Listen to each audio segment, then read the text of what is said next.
you gon' do now? Hope you're ready, cause I'm really about to put it down.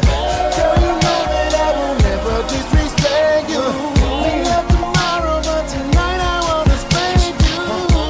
That ass count, gotta make it last now. Start off slow, then I'ma beat it up. Hate on me if I know. Try to say stop when the beat say go.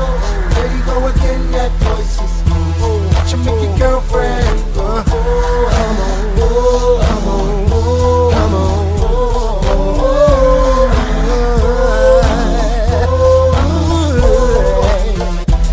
You've been waiting patiently, wondering when and where I be. After causing ruckus in the industry, making this so she can't sleep.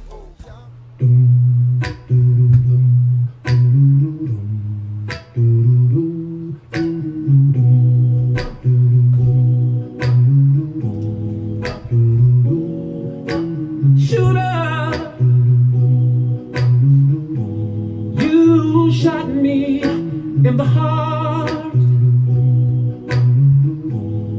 and I've been dying since we've been apart. Oh, shooter,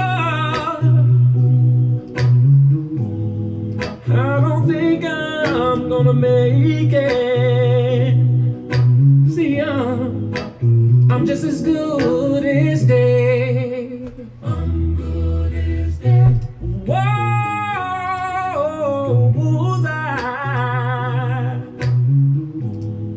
Girl, you shot me down to my knees, yeah. Since you took your love from me, and I'm holding on to the hopes that you will return. Although I feel I've lost you forever, I will believe that you still love me. Girl, say you do, say you do, say you do, say you do, say you still love me. Shooter, shooter, yeah. You shot me in the heart, oh yeah. And I've been dying since we've been apart.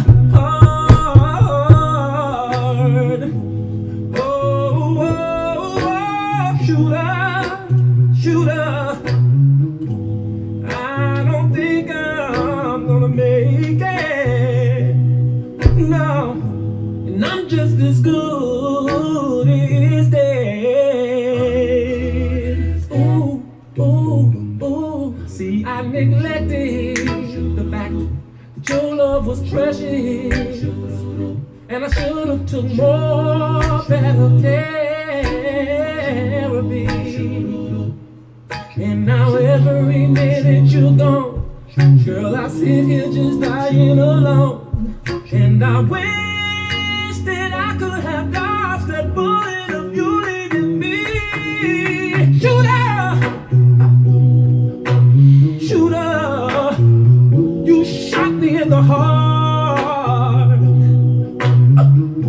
And I've been dying since we've been apart, yeah. Shooter, no, no. Oh, I don't think that I'm gonna make it.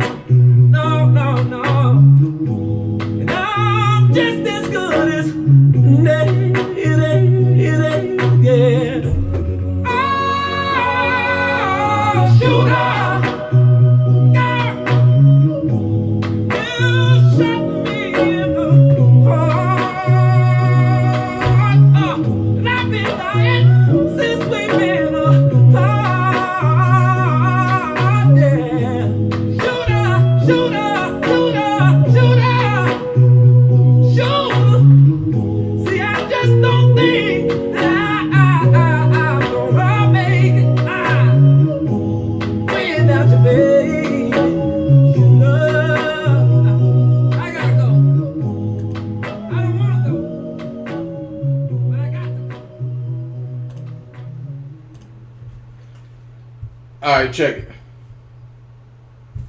Check it. All right, got it low enough. Look, let's go ahead and let's get them likes up, y'all. Like, share, subscribe. Our goal is to get everybody to subscribe.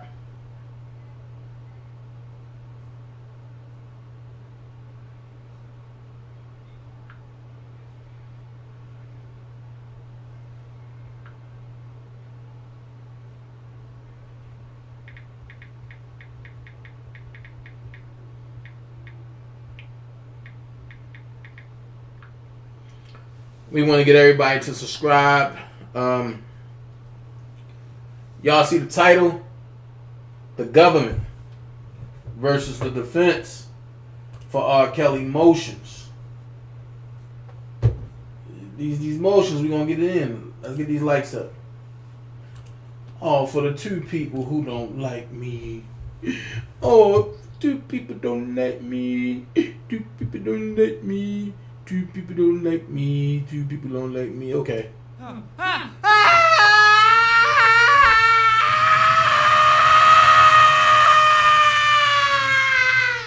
That's what your inside sounding like right now.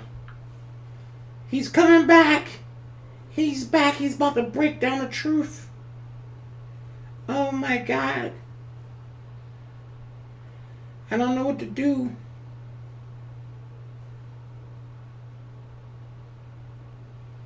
Oh my God. Oh my God. Alright, let's break it down. Let's go. This is how we're going to do it. Where we starting out first? Shout out to the dream team that's here.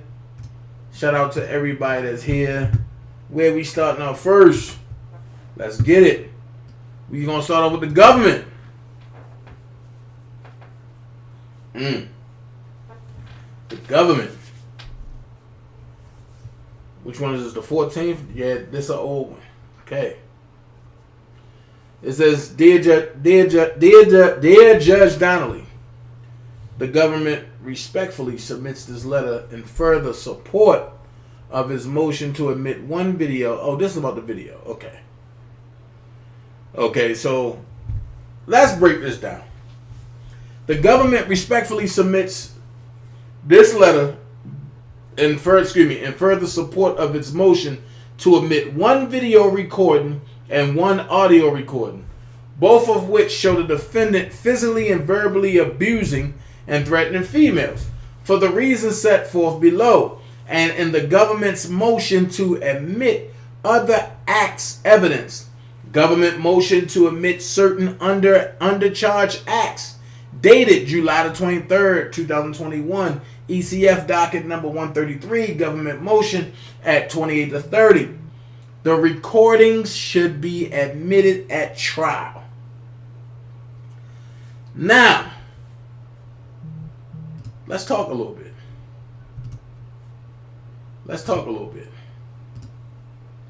Because they wanted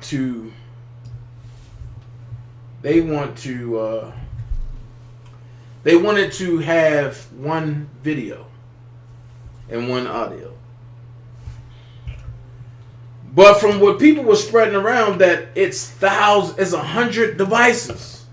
You got thousands of videos and all this stuff going around, and that proved to be a lie. I just wanted that little part right there. That proved to be a lie.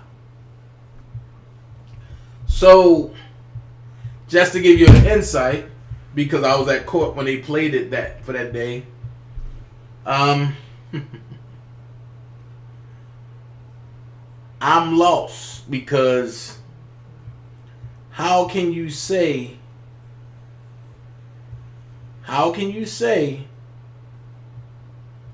that it's a bunch of devices, right? But you only want to play one, and you only want to put audio from one. That's not making sense.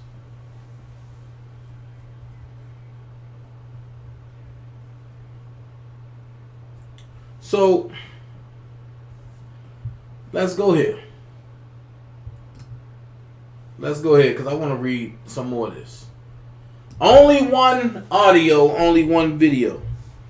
So everything that the media was saying to y'all, everything that the so-called people, the ops, Mute R. Kelly, Team Truth, Oak Cove, was a lie. Where's the 100 devices? There are none.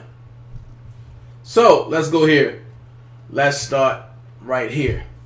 The CD sleeve containing the recording is dated 2008, and in context, the recording appears to have been made on that date. Let's stop right here. I thought Aaliyah was around R. Kelly in 1992. Ain't that what they said? Okay. While the defendant does not identify Jane Doe number 20 by her first and last name, he does use her first name and comments that they have been together for 10 years. Jane Doe number 20 met the defendant when she was 18 years old. Stop. Jane Doe number 20 met the defendant when she was 18 years old. Okay, I'm going to say it again.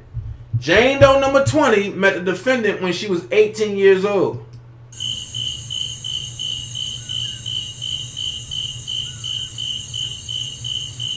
That's past the statutory of limitation.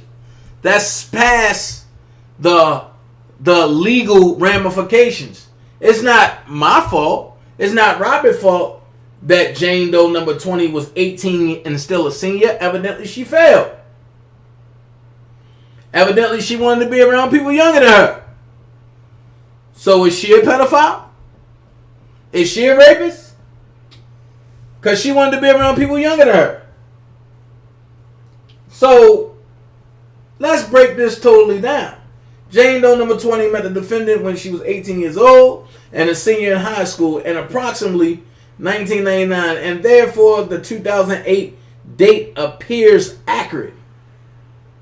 Moreover, the recording appears to have been made in the recording studio at the defendant's Olympia Fields residence, based on his direction to Jane Doe number 20 to go to the garage and other comments made throughout the recording. A recording studio the defendant used between approximately 2004 and 2011. We're talking about somebody going to the studio for punishment versus calling the police and having them locked up on fair charges because it's over $5,000 for the rest of her life. Which one would you rather have? If I stole $30,000 from you and you found out, and the most you're going to do to me is tell me to go to the garage for a punishment when I know I can go to jail for 10 years for theft by taking for something over $5,000. Which one would y'all take? Shout out to the folks over on Facebook and on YouTube and on We Got Ups and on Gab. But which one would you take?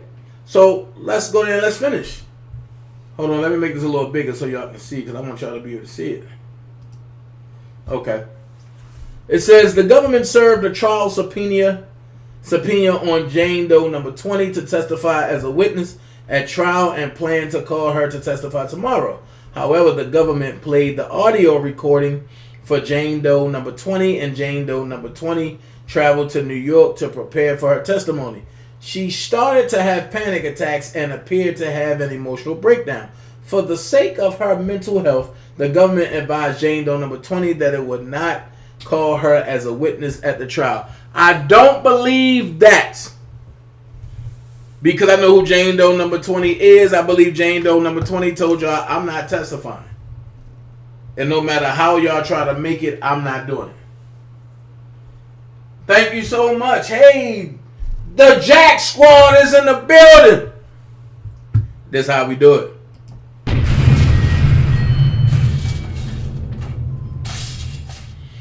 And since the Jack Squad is in the building, let's go here.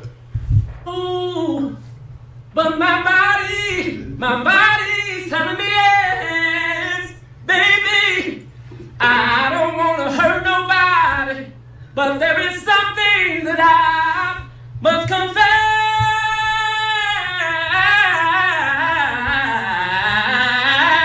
Turn that shit off. Yeah. Thank you for being a member of the Jack Squad.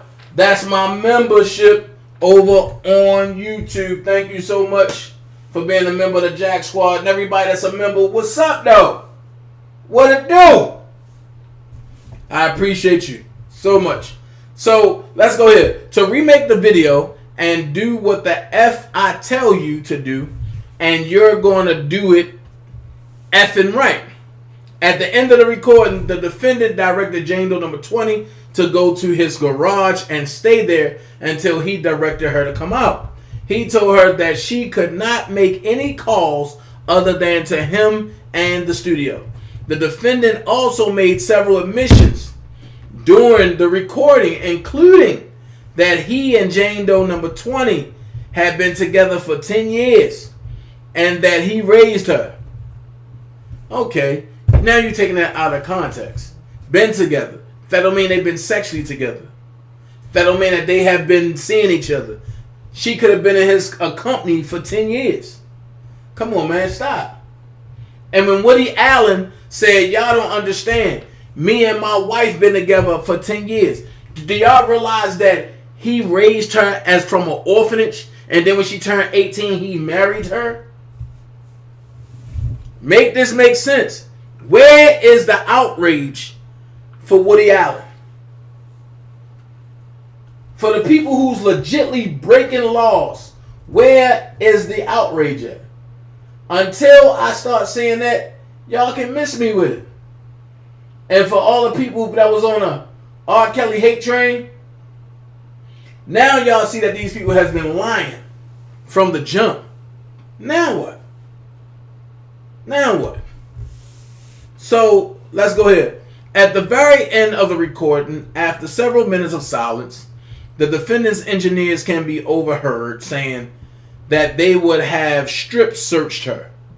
Thus, in context, the recording appears to have been made in the recording studio itself, and with the knowledge of the defendant's engineers, as noted above, the defendant also said on the recording that his engineers downloaded the videotape that purportedly showed Jane Doe number 20 stealing a watch. Uh-oh. An excerpt of the threats made by the defendant on the recording is set forth below, and the full transcript of the recording is enclosed in Exhibit B.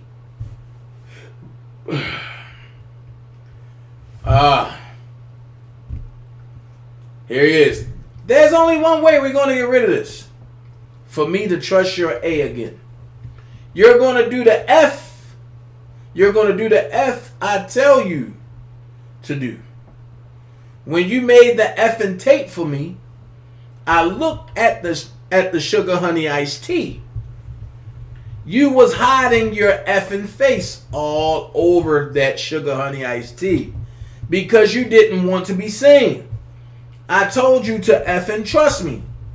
And here it is. I can't effing trust you. You're the only one who's effing untrustworthy. I'm a loyal man. Shut the F up.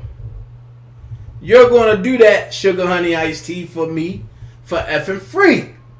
And you ain't going to hide your effing face on me. You're going to do what the F I tell you to do. And you're going to do it effing right.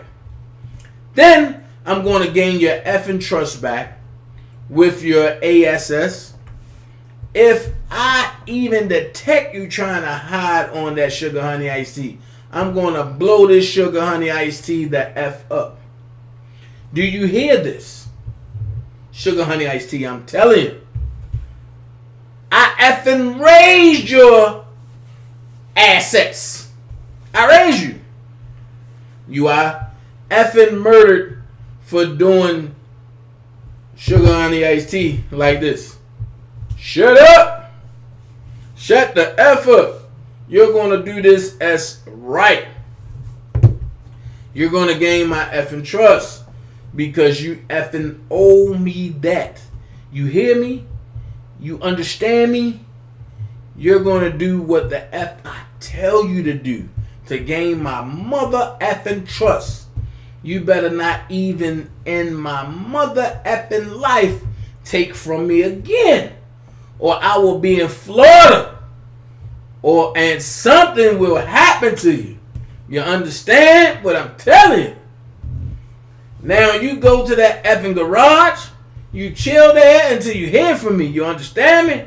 You take your effing phone. You don't call no mother effing body, and I will know if you did. You can go in the closet. You can go wherever you want to go. But I'm going to know if you did. You come over here for something to eat, or you call to me. And that's the F it. Until I tell you can go back in that room. Okay? Do you hear me? Go to the garage. Write the F now. When I come and get you this time, you better be effing like you're supposed to be effing B. And you know you held back on that tape. Now, don't you? You're not going to do that no more. You bet not. F not. Go to the effing garage. Hear me? You're not going to tape until I tell you. When I tell you, I don't give a F if you're coming out of your sleep. You better be effing ready. Do you understand? You better feel like you asked me to do. You make no effing calls except to the studio or me. Now watch this. Let's stop right there. Right? What if this was role playing? What if this was role playing? If she really wasn't scared for her life, why didn't she call the police? I'll take it a step further. What if that watch? What if that watch was all she needed to know that she would do 10 years in a federal jail for stealing if he wanted to press charges?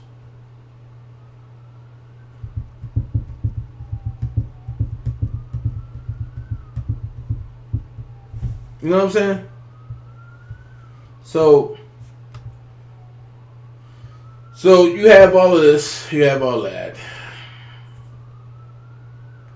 So I do want to get into Diana Copeland.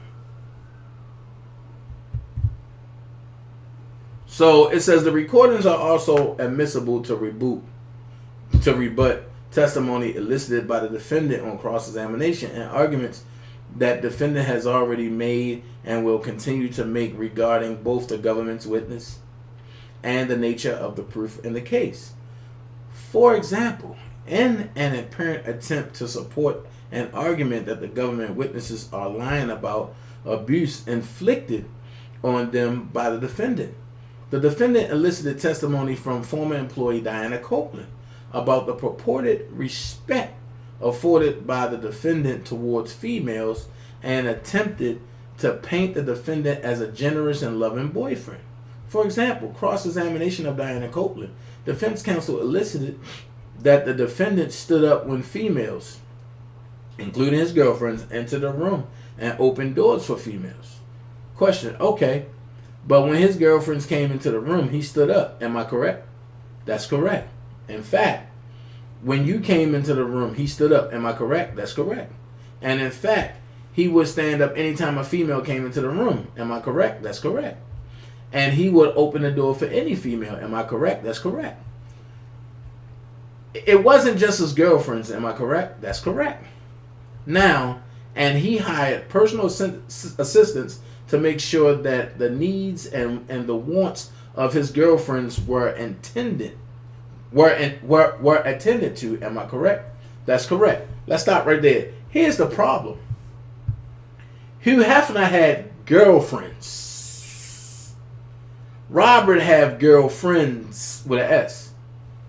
The problem is he's not supposed to live like that because he's a colored man. I know people don't want to go with race, but you have to. Hugh Hefner had many women. Nobody said nothing. He had Brooke Shields at the age of 8 on the front of Playboy magazine naked. Nobody said nothing. Robert have girlfriends that live with him, and now he got a cult. Make it make sense. People go home with the same thing they come with, a brown paper bag, and they get mad and they want a suit. But they want to get an Emmy. But they want Birkin bags. They want red bottoms. They want Victoria's Secret underwear every day. They want $5,000 allowance a week. As long as they get that. Okay, Kimberly, I stand corrected. She was 10. Okay, cool. As long as they can get $5,000 a week, they fine. As long as the parents say their kids can get $5,000 a week and they can get $2,000 every time they get paid, they fine. So let's finish. Now, in the 15 years that you worked with Mr. Kelly, did you ever see him try to stop or prevent any one of his girlfriends from leaving him? Answer, no. Question, have you ever saw him lock any of his girlfriends in a room? Never. Has he ever asked you to do such a thing? Never. Have you ever heard him ask any of his staff to do such a thing? Never. Did you ever see Mr. Kelly deny any of his girlfriends water? Never. Did you ever hear him ask anyone else to deny them water? No. Did he ever ask you to deny the water? No. What about food? Have you ever seen him deny them food? No. In fact, they had Uber accounts for his. In fact, they had Uber accounts for the girlfriends. They did. They had menus all across the place to order food. Am I correct? Yes. And they had runners available to them to go and get food. Am I correct? That's correct. And they had personal assistants to also assist them. Correct? In fact, you've even seen Mr. Kelly. In fact, you've never seen Mr. Kelly hit anyone. I have not. Now, how long did you work with him? From October 2015 until early February 2017.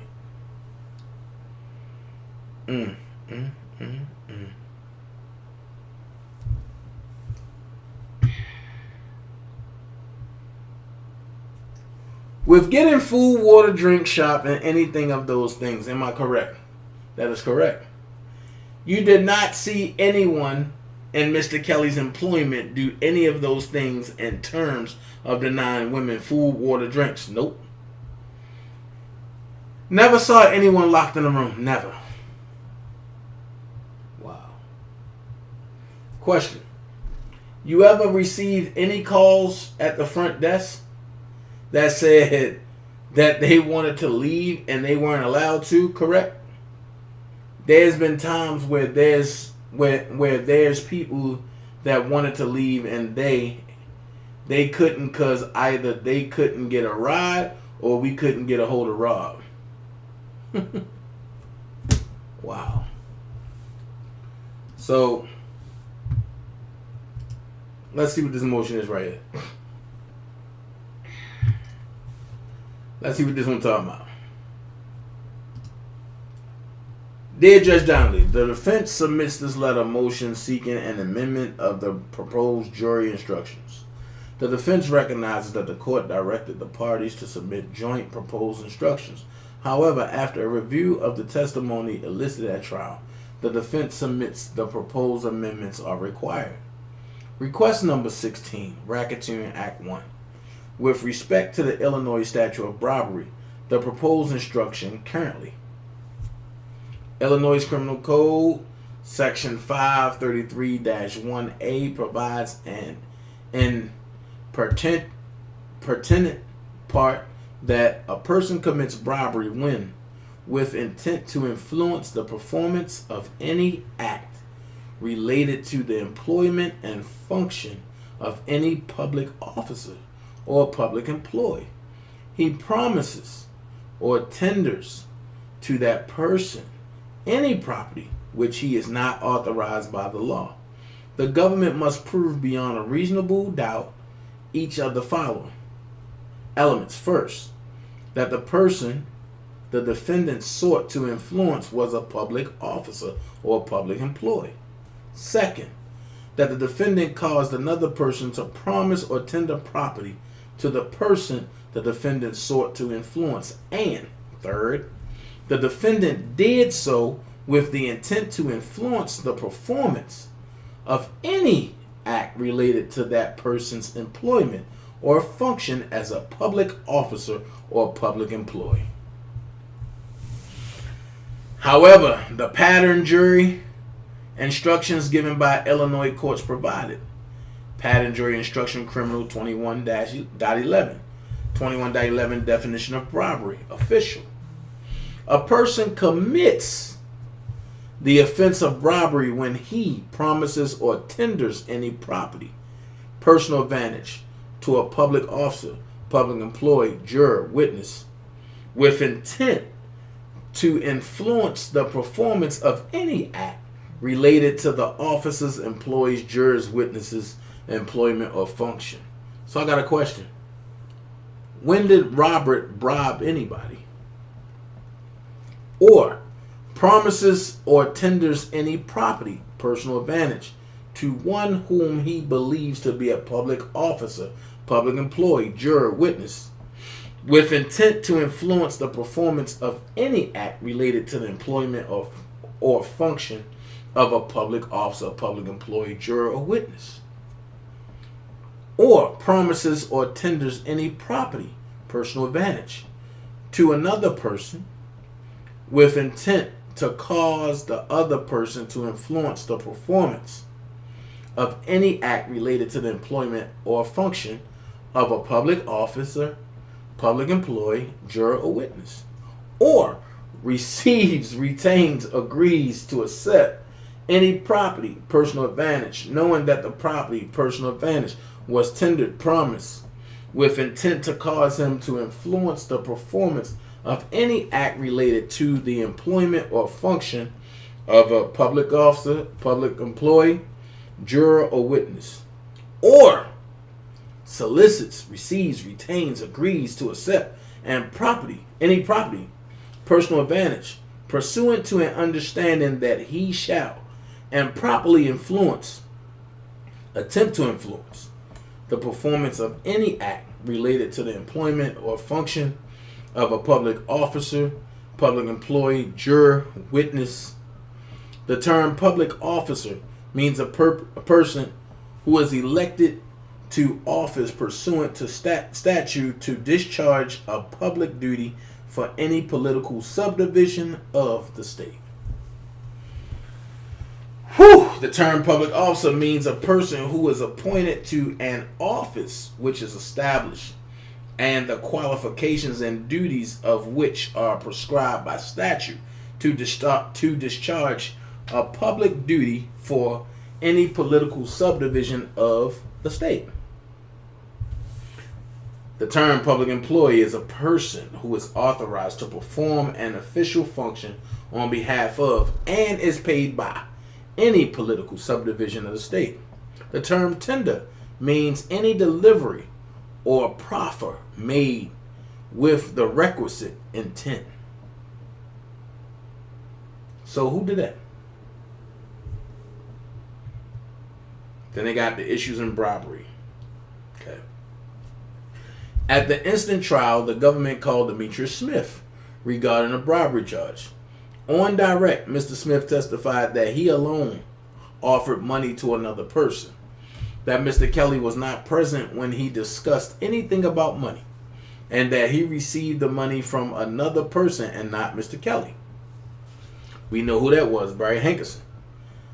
On cross-examination, Mr. Smith was asked, question, okay, now Robert never had anything to do with you bribing anyone to get a marriage license. Am I correct? Answer, no, he didn't. The count related to robbery should be dismissed. If the court, however, decides to submit the charge to the jury, it is clear that the government's theory is that the robbery was conducted through an intermediary. Then it have 2112B, issues in robbery official through an intermediary. Issues in robbery official through an intermediary. To sustain the charge of robbery, the state must prove the following propositions. First proposition, that the defendant promised or tendered property of personal advantage to, and second proposition, that the defendant did so with the intent to cause, to influence the performance of any act related to the employment function of a public officer, public employee, juror, or witness. If you find from your consideration of all the evidence that each one of these propositions has been proved beyond a reasonable doubt, you should find the defendant guilty. If you find from your consideration of all the evidence that any one of these propositions has not been proved beyond a reasonable doubt, you should find the defendant not guilty. So where's all this stuff that he bribed somebody? Where's the bribery coming from?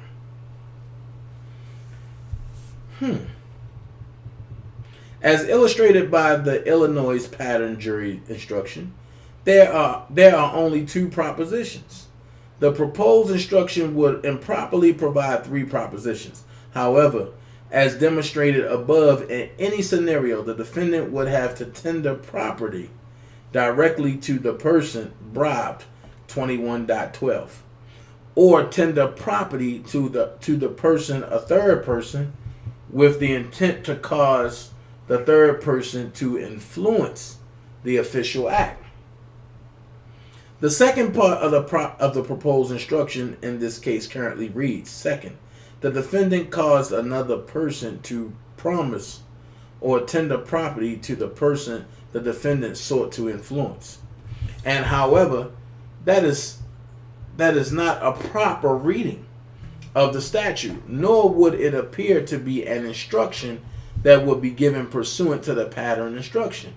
The defense submits that the jury instructions in the instant case regarding the Illinois statute should be guided by what the Illinois state legislature intended and what is properly given by Illinois state courts.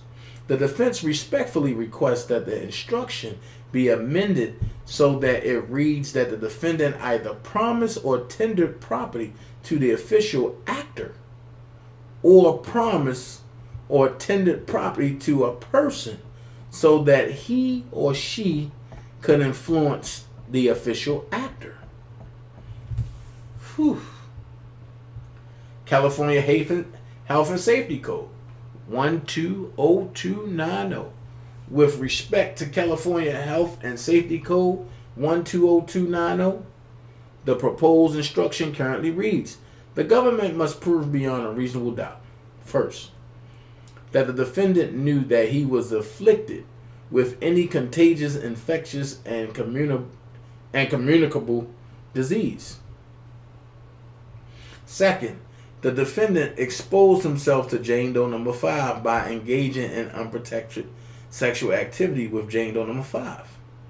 Third, the defendant acted willfully.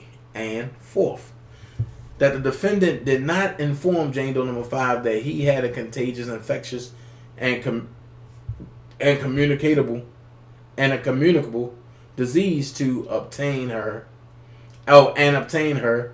consent to expose himself in these circumstances prior to engaging in exposure.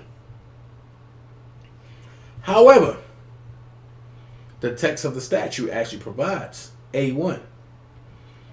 A defendant is guilty of intentionally transmission of an infectious or communicable disease if all of the following apply. The defendant knows that he or she or a third party is afflicted with an infectious or communicable disease. B, the defendant acts with the specific intent to transmit or cause an inflicted third party to transmit that disease to another person. C, the defendant or the afflicted third party engages in conduct that poses a substantial risk of transmission to that person. D, the defendant or the third party transmits the infectious or communicable disease to the other person. E, if exposure occurs through interaction with the defendant and not a third party, the person exposed to the disease during voluntary interaction with the defendant did not know that the defendant was afflicted with the disease. A person's interaction with the defendant is not involuntarily solely on the basis of his or her lack of knowledge that the defendant was afflicted with the disease. 2. A defendant is guilty of willfully exposure to an infectious or communicable disease if a health officer or the health officer's designee, acting under circumstances that make securing a quarantine or health officer order infeasible, has instructed the defendant not to engage in particularized conduct that poses a substantial risk of transmission of an infectious or communicable disease, and the defendant engages in that conduct within 96 hours of the instruction. A health officer or the health officer's designee may issue a maximum of 2 instructions to a defendant that may result in a violation of this paragraph. Whew. Let's go.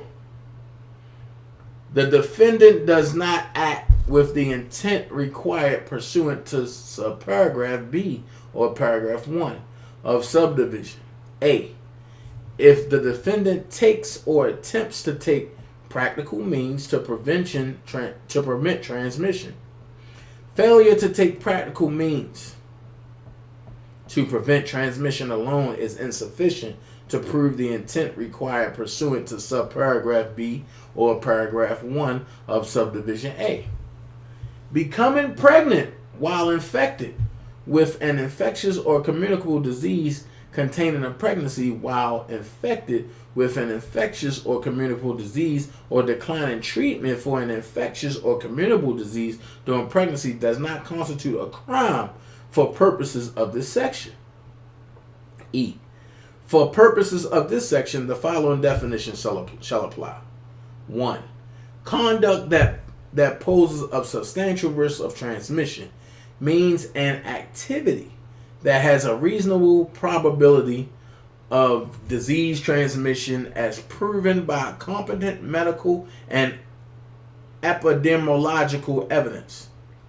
Conduct posing a low or negligible risk of transmission as proven by competent medical and epidemiological evidence does not meet the definition of conduct posing a substantial risk of transmission. 2. Infectious or communicable disease means a disease that spreads from person to person directly or indirectly that has significant public health implications. 3. Practical means to prevent transmission means a method, device, behavior, or activity demonstrated scientifically to measurably limit or reduce the risk of transmission of an infectious or communicable disease, including but not limited to the use of a condom, barrier protection, or prophylactic device, or good faith compliance with a medical treatment regimen for the infectious or communicable disease prescribed by a health officer or physician. F. This section does not preclude a defendant from asserting any common law defense. The statute also provides a defendant's medical records, medications, prescriptions, or medical devices shall not be used as the role basis of establishing the specific intent required pursuant to subsection B, subparagraph B or paragraph 1 of subdivision A. That means that get thrown out. Initially, the defense respectfully requests that the court require the government to indicate whether the claim is that Mr. Kelly intentionally exposed others or that he willfully exposed others. Further, the defense respectfully requests that the court provide an instruction that the defendant does not act with the intent required pursuant to the statute if the defendant takes or attempts to take practical means to prevent transmission. The defense also respectfully requests that the court provide an instruction that failure to take practical means to prevent transmission alone is insufficient to prove the intent to transmit a communicable disease. Whew, how much more? Okay. This was a long one today. California Penal Law sections 261.5A and 261.5B. The statute provides, statute 261.5A, unlawful sexual intercourse is an act of sexual intercourse accomplished with a person who is not the spouse of the perpetrator. If the person is a minor, for the purposes of this section, a minor is a person under the age of 18 years old, and an adult is a person who is at least 18 years of age. Let's say that again. For the purposes of this section, a minor, and this in California, a minor is a person under the age of 18 years old, and an adult is a person who is at least 18 years of age. B, any person who engages in an act of unlawful sexual intercourse with a minor who is not more than 3 years older or 3 years younger than the perpetrator is guilty of a misdemeanor.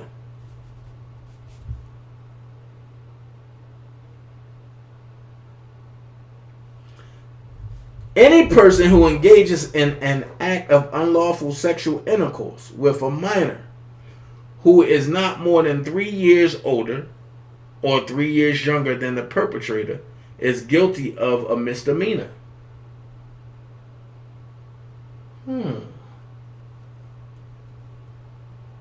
He tested negative for it. So how is that willful intent? Exactly, Kimberly.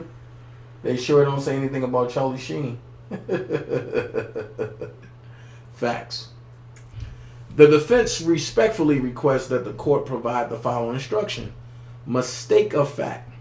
Reasonable mistake by the defendant as to the age of the minor is a defense.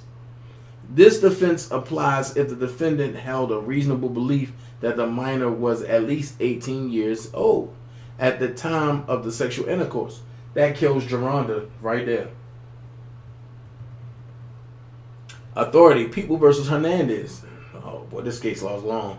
There can be no dispute that a criminal intent exists when the perpetrator proceeds with utter disregard of or in the lack of grounds for a belief that the female has reached the age of consent. But if he participates in a mutual act of sexual intercourse, believing his partner to be beyond the age of consent, with reasonable grounds for such belief, where is his criminal intent? In such circumstances, he has not consciously taken any risk. Instead, he has subjectively eliminated the risk by satisfying himself on reasonable evidence that the crime cannot be committed. If it occurs that he has been misled, we cannot realistically conclude that for such reasons alone, the intent with which he undertook the act suddenly becomes more heinous. The court in Hernandez reversed the conviction for statutory rape wherein the complainant was 17 years and 9 months, and the accused had a good faith belief that the complainant was over the age of consent. Verdict sheet. The defense respectfully requests that the court amend the verdict sheet so that the choices read not guilty, not proven, guilty, and proven. The rationale for such an amendment is obvious. The defendant is presumed innocent to require the jury to surrender that presumption to first consider guilt in order to go back to a consideration of whether the defendant is not guilty is confusing, may shift the burden of proof, and denies the defendant the true presumption of innocence. Respectfully submitted, Calvin H. Scholar. I got a question. And the question I have is right here. So when me and Larry had a debate, Oak Cove and Team Truth, and before they switched, they said Geronda was 16. Right? But it's been proven in court that she had ID saying that she was way older than 16, and she was operating in a capacity that she was even older than 18. So with that being said, my question is this. Here's a case law to combat everything that she ever said. I wish Larry was around because I would ask Larry to read this himself. And I will tell Larry plain and simple, no matter how you look at it, morally, you can say whatever you want. But it clearly states there can be no dispute that a criminal intent exists when the perpetrator proceeds with utter disregard of or in the lack of grounds for a belief that the female has reached the age of consent. But if he participates in a mutual, here's the key word, if he participates in a mutual act of sexual intercourse, believing his partner to be beyond the age of consent, with reasonable grounds for such belief, where is his criminal intent? Where is the criminal intent? And in the words of Gloria Allred, well, that kills that lawsuit. Where is the criminal intent? That's what I will ask Atmos. Where is the criminal intent? That's what I will ask. And seeing the difference between me and other channels is I read, and when I read, I understand what I read. I don't just read and just keep going. No, you have to give the people an understanding, because there's some folks that might not understand what's being said. Yeah, they hear the words, but they're not understanding. So let's break it down. Where is the intent? If he believed, or should I say this, if he was misguided, lied to, misled, tricked to believe that she's over the age, where is the crime? Or better yet, where is the criminal intent? In order to break the law, you have to have the intent first to break the law. So where's the intent? And then it comes back and says, in such circumstances, he has not consciously taken any risks. So if there's no criminal intent, he have not consciously taken a risk to break the law. Instead, he has subjectively eliminated the risk by satisfying himself on reasonable evidence that the crime cannot be committed. That right there is enough. Instead, he has subjectively, meaning he put himself in the act. But even though he's in the act is eliminated because the risk that he took by satisfying himself on reasonable evidence that the crime cannot be committed. Why? Because she lied about her age. So therefore, as they say, there's no case, no face. Let's break it down. Where there has been what is the word I'm looking for? Where there has been trickery or treachery and defiance, that's the word I'm looking for. Where there has been defiance by lying or whatever, there's no act. Even though the act happened, it's eliminated because of the thought and of the act that she has made that, hey, I'm older than what you think, so I'm a smash. Which lead me to believe that because this right here is old. People versus Hernandez is old. 1964. That's how old it is. 1964. And it haven't been reprimanded. But it haven't been redone over nothing. So this was put in 1964. Which means when Geronda was getting things done, they ain't have no intent on trying to settle this. They ain't have no intent on trying to fight this. So I'm wondering, when Geronda was getting that amount, how much was Susan Logan getting off the top? Because your lawyer get 33 1/3.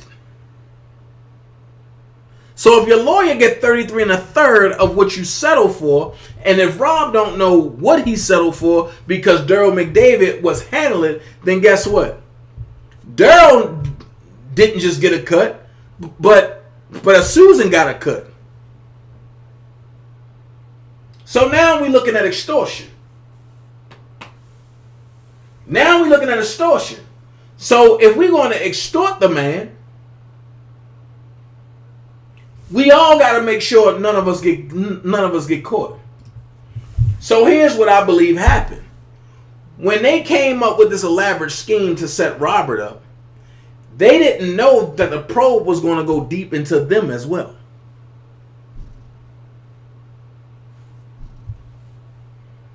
I said that to say this. Be very careful who you have in your circle.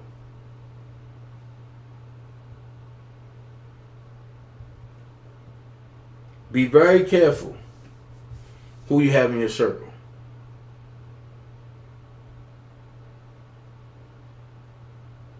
Kimberly said Gloria already gets 60%. No, I'm talking about back then. With Susan Loggins.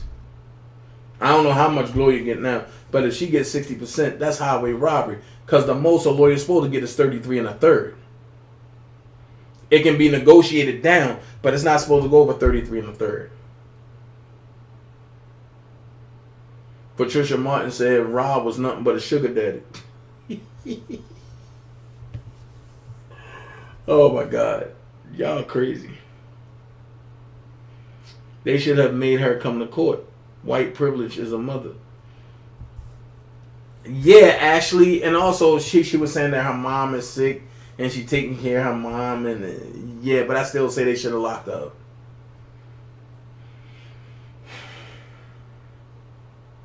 Ex-best friend. Huh? So, on Facebook, Vi said enticement. They was flipping them ladies to get a bag. I totally agree to that. I agree that they was flipping women or them ones to get a bag. I do. Because I don't believe Daryl was getting what he thought he should get. Now, word on the street is baby powder's locked up. Now, Greenberg haven't said nothing about it. If it's true, I wonder why. He tweet about everything else. Why not tweet about baby powder being locked up? But look, if you want to send R. Kelly any type of money, send a check, money order, or cashier's check to Mr. Devereaux Canick at 69-06 Grand Avenue, Maspeth, New York, 11378. There's no Cash App. There's no PayPal. There's no Givelify. There's no Zelle. You have to send certified funds, cashier check, money order, or a check from your banking account that's not going to bounce. And you don't want to send a check and as soon as they put it through, it start dribbling like it's Allen Iverson or something. And you don't want that. That lady, Rachel Ultra, who was Tiger Woods' mistress, only got $2 million of the $8 million when Allred represented her. Jesus Christ. Yeah, Daryl Johnson faces. But hold on, wait a minute. Wait a minute. Kimberly, do you know she got more than half? That's more than 60%. That's 80%.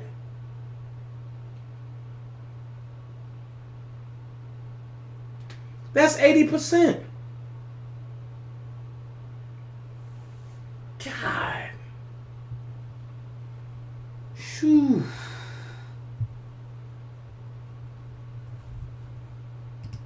But yeah, it's right here. If you want to send funds for R. Kelly, you can send it to Mr. Devereaux Canick at 6906 Grand Avenue, Maspeth, New York, 11378. There's no electronic avenue at this time. It's right here on the screen. There's no Givelify. There's no Cash App. There's no PayPal. There's no Zelle. Everything goes straight to Canick Devereaux. And when you sign it, put R. Kelly Defense Fund. Put R. Kelly Defense Fund.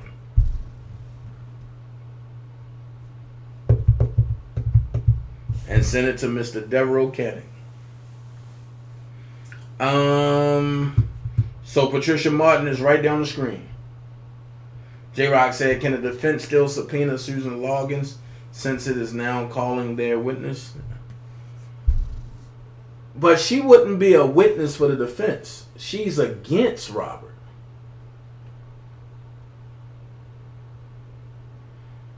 But wait a minute. That lady got $6 million. That's 80%. God.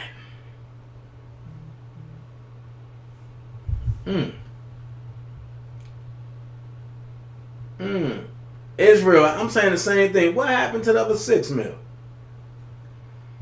I told you Allred takes almost all of it. You said 60, but Jesus, that's 80. Man, I would have told. I would have told her, well, that kills my lawyer. I'm telling you. If you want to donate to me to get back to New York, you can go ahead and hit my Cash App at $ official DanaJay, not Ann. $, official DanaJay. Or you can hit me at Zelle at DAINTEZJACKSON at yahoo.com. JP about to be responsible to pay back all them settlements. You know what, Vi? I totally would make her do it. Yep. And what I'll do is I'll take her husband's military pension. A man's life is at stake. If they thought her testimony could get Robert, they would have her ASATs there in a flash, no excuses. But I do want to say this, from what I heard, and this is just what I heard from watching Byron live today. He said that the funds that R. Kelly have is low, and that they having trouble with getting witnesses to New York. and their hotel stay. I say this. If certain people wouldn't have been in their feelings and trying to stifle everything that myself and Levi was doing for Robert and had going, Robert wouldn't have been running into these problems. But because people wanted the funds to come to them instead of to Robert, this is what you have now. And what I can't understand is how people is still listening to people who have no content, who have nothing going for themselves, or nothing else going on. Hey, can I get at least 21 more likes? I have 186 people here. Can I get at least 21 more likes? Let's make it balance out.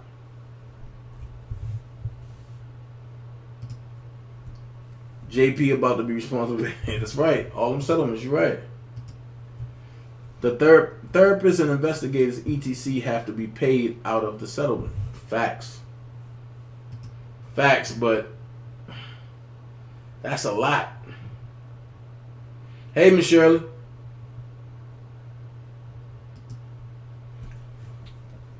Right there, Willie. On point.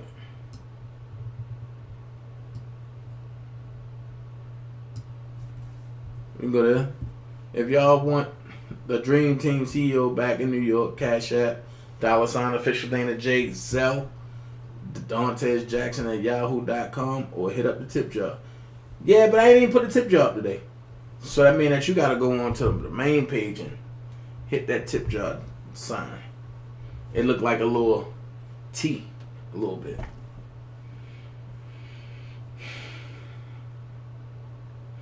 Facts. Facts. I agree with you, Vi. Totally agree. Those parents been pimping. Those parents been pimping their daughters out. Those parents been pimping their daughters out. Hell, Mati Prince's first wife, her parents sent her to Prince when she was 16 years old and Prince was 39 years old. That's the first time I heard of that. Yeah, everybody, please like, share, and subscribe this content. Please. Like, share, and subscribe. I'm trying to get 10,000. I'm trying to get to 10,000. I'm on a road to 10,000. So please like, share, and subscribe, please. Thank you so much. Daryl Johnson, a.k.a. Baby Powder, is as a clown. I'm going to let y'all know. I'm about to start getting some shirts made up. I'm about to start getting some merchandise. And I got a hot slogan. So I'm going to get with one of my guys and we're going to come up with something hot. I just can't wait. You feel me? I just can't wait to see the finished product of the shirt. And it's going to be epic. I'm going to tell y'all now. It's going to be epic. I'm not even going to put it out unless it's epic. By laughing.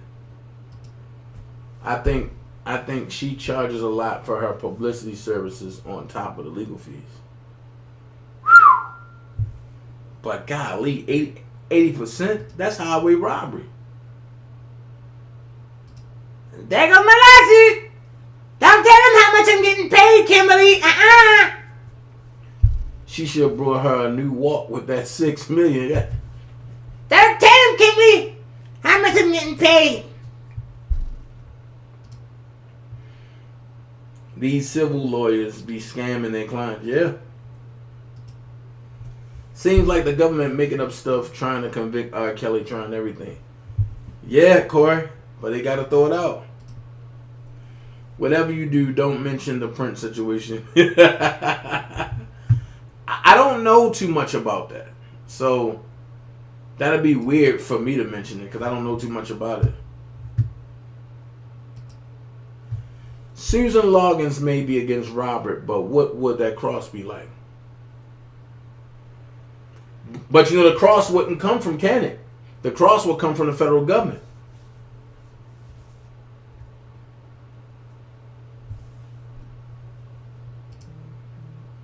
So you know that'll totally be against.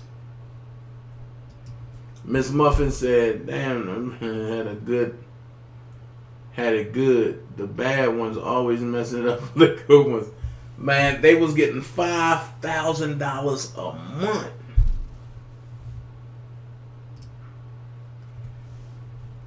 How they admit evidence from Susan Logan and she, as the lawyer, ain't have to come in? You know what, Nick? That make I don't know. I don't know.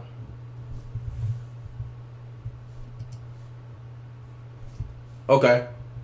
I don't know.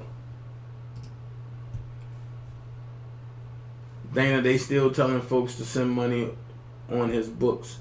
Folks don't know what to believe. Look, I got it directly from the people where it need to come from themselves. I don't believe in creating chaos and mess. So if it didn't come from the people that it needed to come from, I wouldn't be saying it.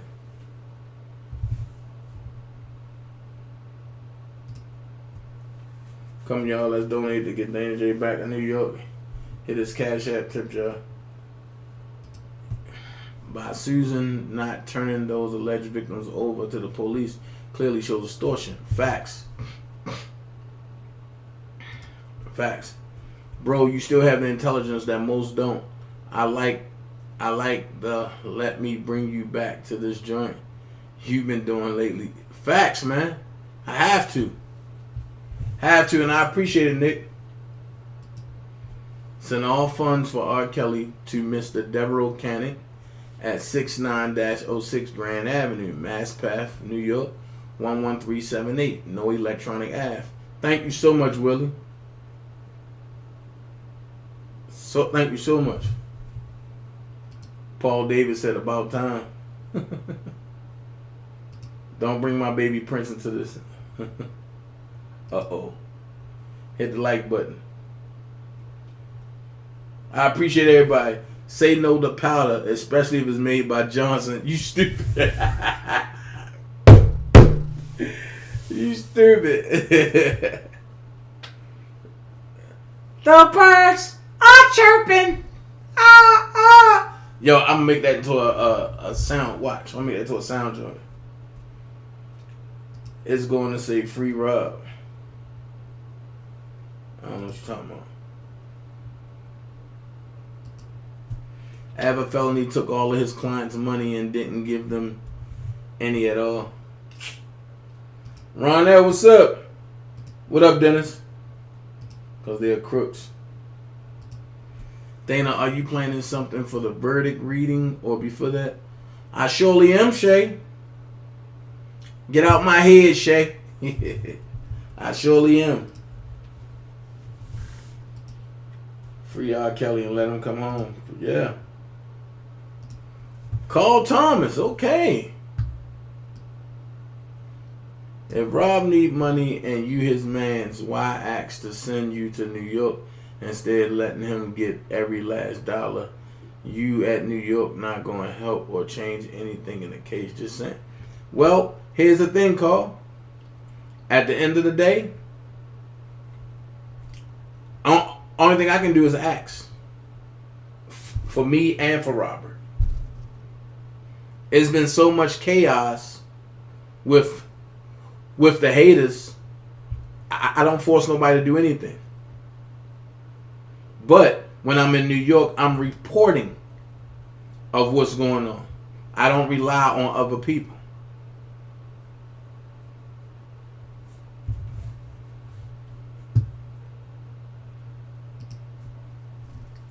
If you want to donate to DanaJay to get back to New York, hit his Cash App, $ official DanaJay, tip jar, or ZELLE. You spelled my name wrong. Amazing. What up, bro? This is when you know you can have good commentary after a while. Because DJ Amazing is not for Robert at all. Well, I don't know, because he might have switched back by now. After seeing all the stuff that these people been lying about, he might switch back like, oh man, I'm going back to Rob's side.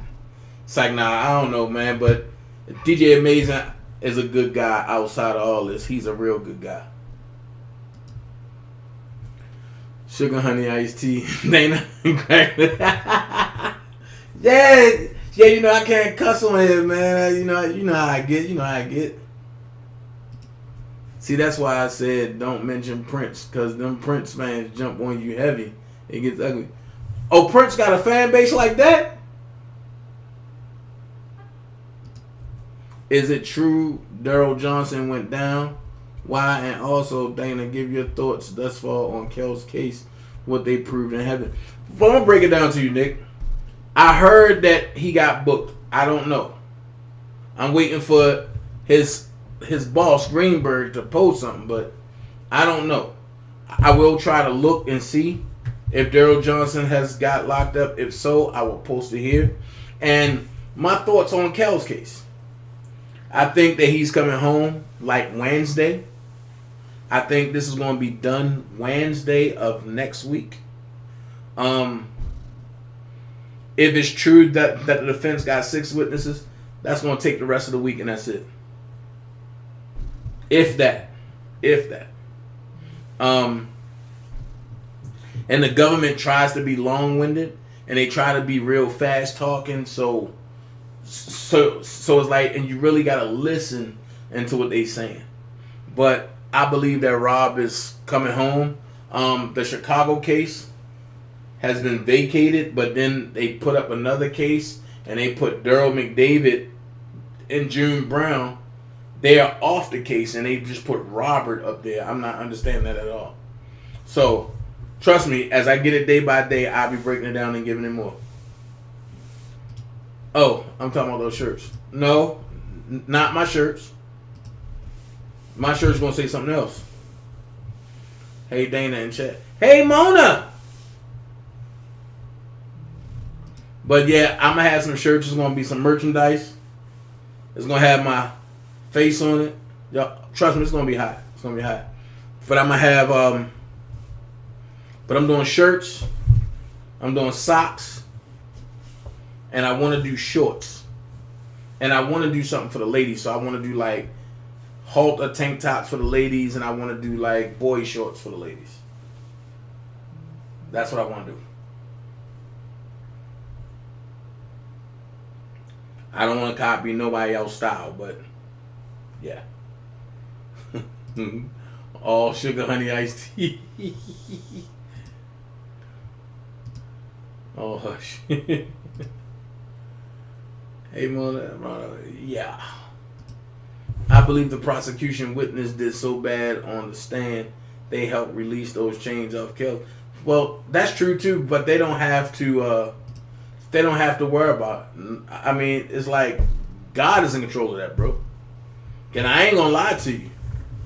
Anybody who don't know Robert or who don't know the case after seeing the way those charges was trumped, it's hard not to go. It's hard not to go against those charges. But when you have people that been there, that stand the ground and they see what's going on.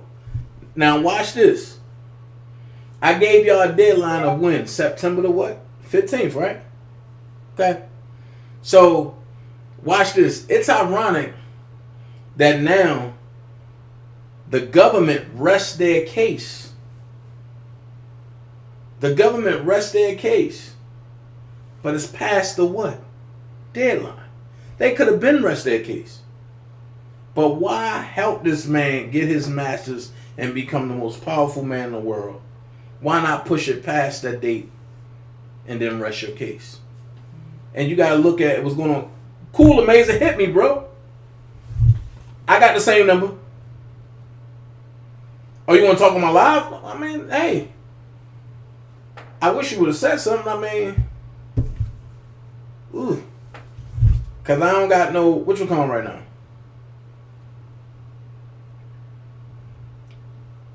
We can definitely set it up for tomorrow. Me and you, we can go live tomorrow, and I can go through Zoom. Cool.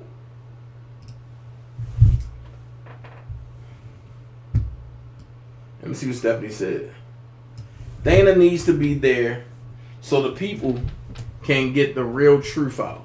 It's called word of mouth. The media will not tell the real story. That's facts. That's facts. That's so facts, Stephanie. Carl, are you paying attention? Our brother is reporting what's going on straight from the courtroom. That's why we need him there. Yeah. I love Prince too, but I think they did him wrong. I think they killed him just to get his masters, and I don't like that. Hey, MG. And Huff said, hit that Cash App and help get Dana back to New York. $ official DanaJay will hit the tip jar, and thanks in advance. Facts.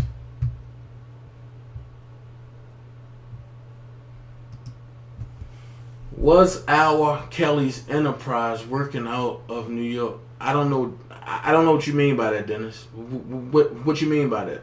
Because Robert ain't have an enterprise. So, what are you trying to ask, Dennis? Because Robert ain't have an enterprise.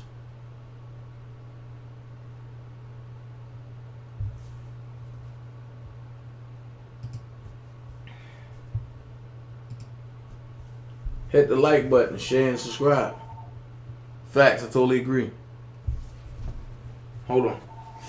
Ah! Hold on. I just caught a cramp. Oh, God.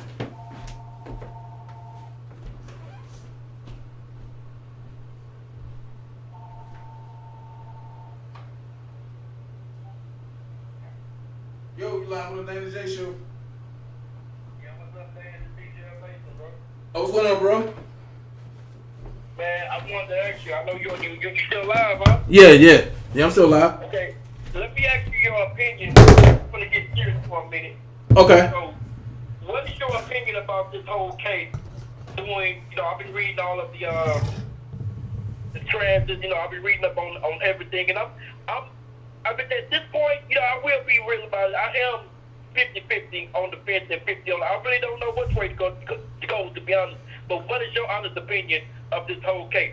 I'm gonna be honest. By me being in the courtroom and by me seeing and the way these people was manipulated by the government, I gotta say he's innocent, bro.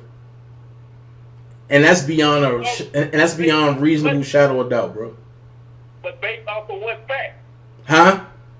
Based off of just what are you basing that on? Because I'm based on everything I've read, all the testimonies, with the district attorney. That's what I'm basing my decision off of so far. All right. If I'm a juror, I don't know which way to go. I don't check it. I'm gonna tell you, based off of the lack of evidence that was presented, a lot of this turned out to be word of mouth. And then the thing is, by it being word of mouth, and you got people that's saying stuff at the end of their testimony like, Robert, I still love you. Robert this. Robert, I miss you this. That's not a victim, bro.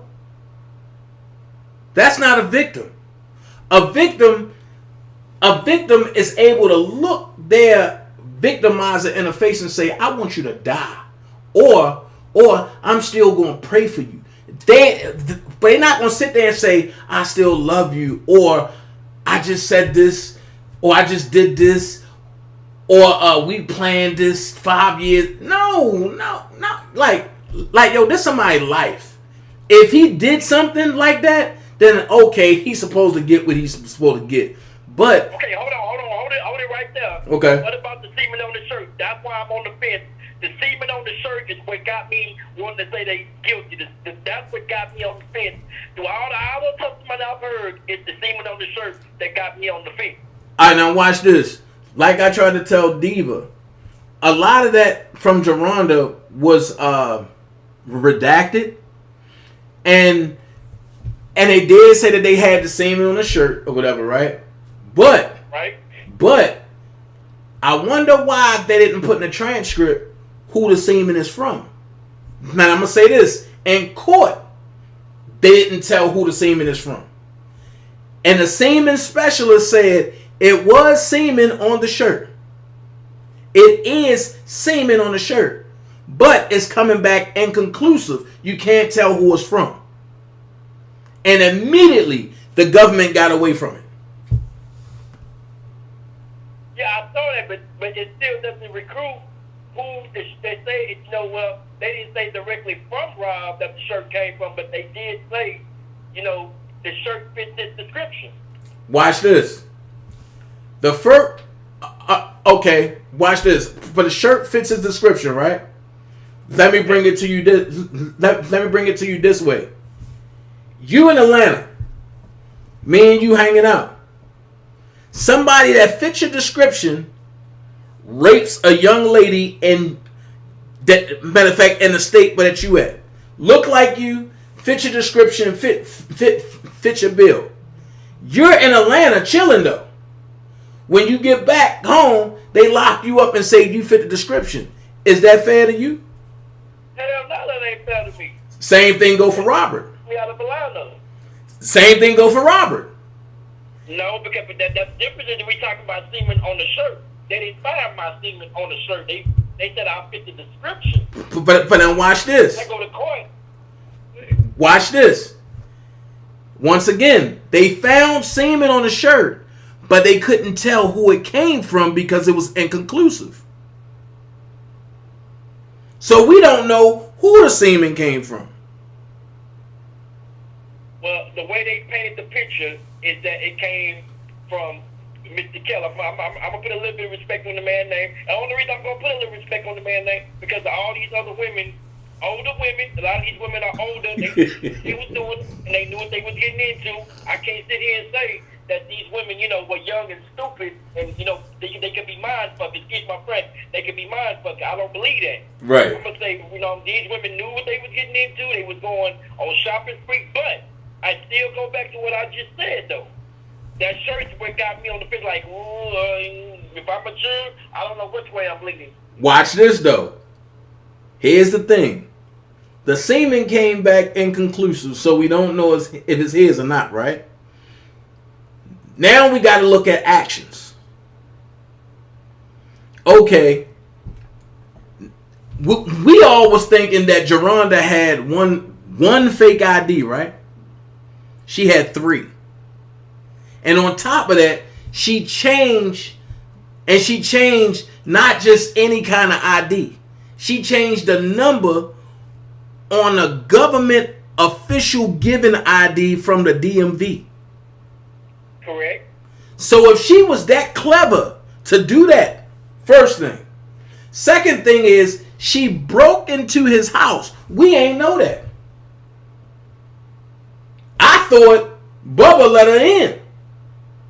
But she broke into his house and took a picture laying on his bed.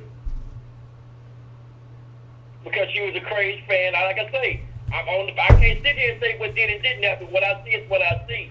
I can only base things about facts. What I see. She's a crazy fan. Facts. I can go off of that. Facts. And see, and that's why I rock with you because, and no matter what, and you gonna tell how you feel and the way it look. So therefore, if it's proven, but she's a crazy fan, who's to say that she ain't have nobody else nut on that shirt, and then say it was Robert's? Who? But I mean, who's to say? I will say I don't like the fact that they used her because she was a crazy fan and she went looking for Robert. I give her that. I give it that on the case. She went looking for that man. She stalked that man till Rob couldn't ignore her no more. And you know, Rob did what he did. Well, I will say this though. It goes back to these other women that's all saying damn near the same thing and inclusive together. That's why I say I don't know.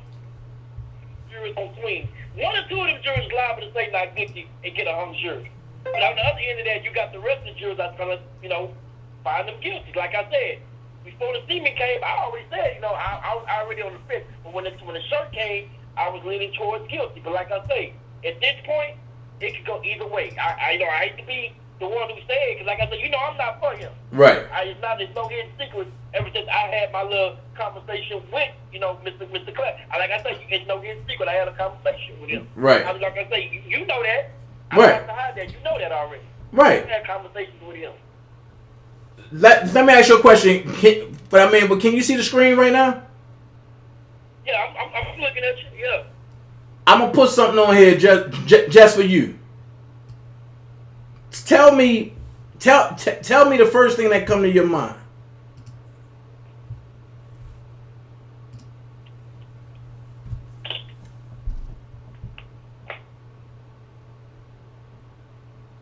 Take your time with it.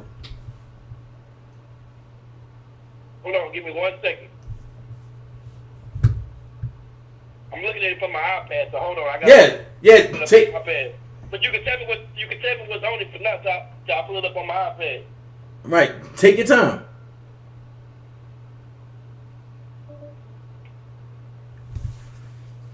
Cause see, if everybody knew this, they'd be like, "Oh boy, here we go."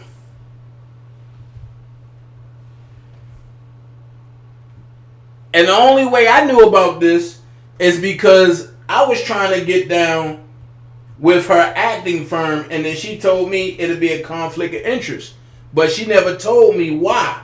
And then when Surviving R. Kelly came out, I understand why. But I'm gonna let you read that. Okay, I'm looking at it. Okay. And she clearly said, I sat down with the survivors a year before a camera was in their face. Okay, Tamara Simmons is a talent scout and a talent groomer. Then she said, I didn't choose to do a documentary on RK. I chose to document the survivors' voices, which means you chose to do a documentary on R. Kelly. And then she tried to do one on Russell Simmons, but Russell Simmons left. And then she tried to do one on JD, and then that's when people start threatening her life. All right. Then it says Black Silence Voices. RK just so happened to be the subject matter. Sharing is healing. I want them all to be healed. Well, if you want them all to be healed, why wasn't there some type of mental doctor there for them? But to be healed, you took them to get Emmys. You took them to get Birkin bags, and you took them to get Soul Train awards. Let's make this make sense. Okay, I see that.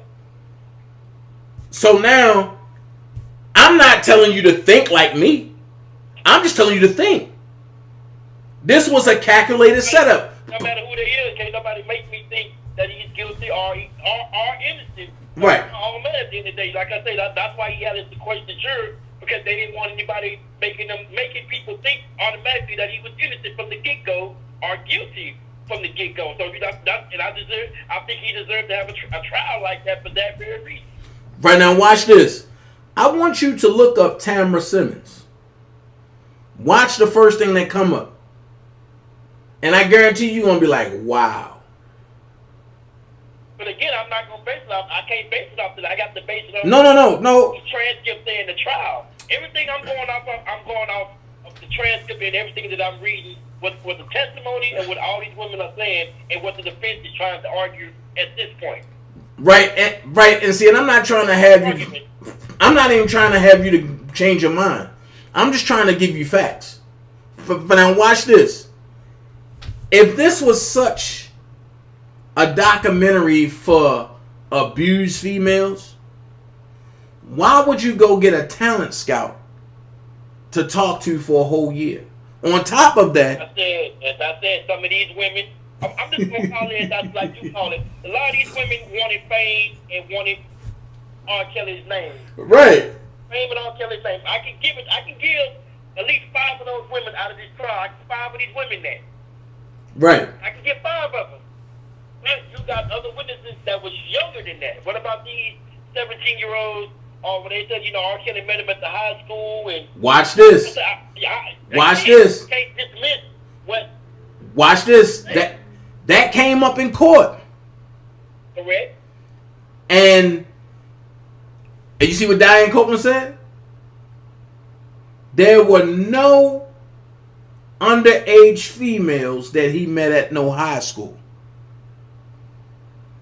Then on top of that, everybody star witness Cheryl Mack sat there and said, I'm going to be honest, we planned this 10 years ago.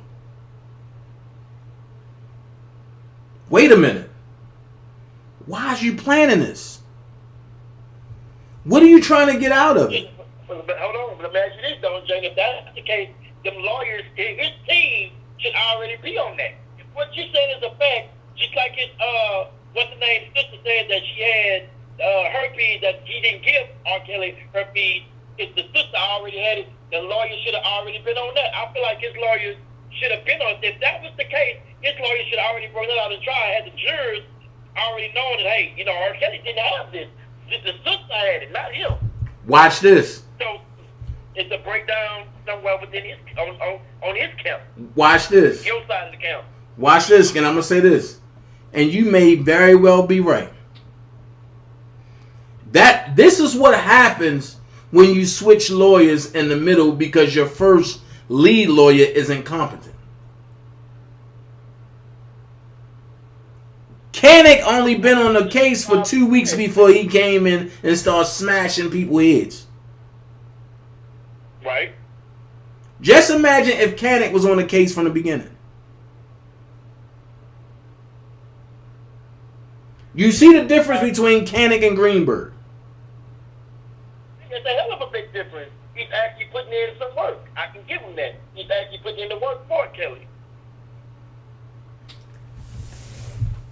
Here's another thing I'm going to say. Do you find it funny that John Doe #1 is connected to Don Russell and not R. Kelly? As I said before, a lot of this should have seemed a little fishy. as a juror, if I'm a juror, I'm looking sideways at a lot of shit. Because I can't ignore what some of these. I believe some of these charges probably will, but I don't believe all the charges gonna get dismissed from him. This shit seems fishy, like you say. So I'm gonna say this. Robert met Faith when? 2000 what? 17? Something like that. In 2017, right? Correct. Okay. Faith already had herpes since 2013. So here's the switch. What did Rob Doctor say? Go back to that. If you're going to say that, make sure you... Watch this. But I'm going to go back to what the doctor said. But the doctor said, I treated him for herpes symptoms. But his culture came back negative. And I said something about that. Why are you treating him for herpes symptoms instead of treating him for the symptoms that he have? If his culture came back negative, you can't treat a cold sore with herpes symptoms. I mean herpes medicine. Right. Well, no, then again, I'm lying. Yes, you can. Yes, you can. Because, yes, you can. This is what I'm going to say. You can't treat chicken pox with herpes symptoms. That's the correct way to do it. At the end of the day, his culture came back negative.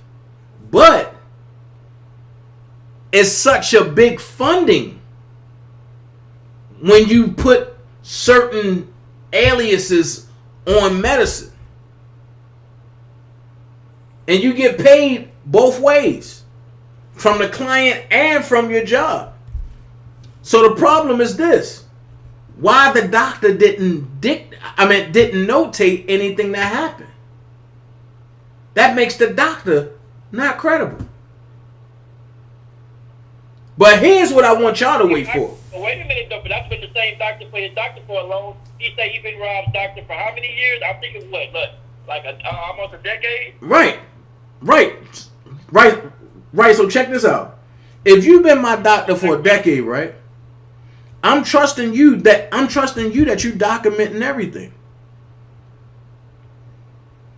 So if you're my doctor, why is it that the federal government can bring you in as their witness? When we all know... But they had a chance to cross-reference him. And they destroyed him. Right. But I'm also going to give you this thing. Valtrex. is for herpes that we all know, right? That's correct. So what else is Valtrex for? It depends on the symptoms. It can No. be a bunch of things. No. I get what you're saying, though. No. Valtrex is to stop the flow of pus. That's all Valtrex is for. Valtrex is to draw up pus.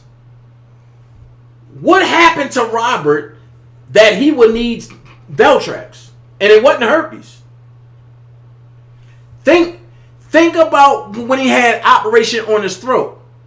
And Robert was hard-headed and went back in the studio and bust all the stitches in his throat and the pus to start running. I saw you live when you said that.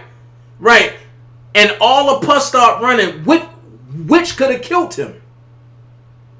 So, of course, and you got to go back to the hospital, but they got to determine, okay, if we put stitches back in, and he might do something and to mess it up, but we got to give him Valtrex ASAP.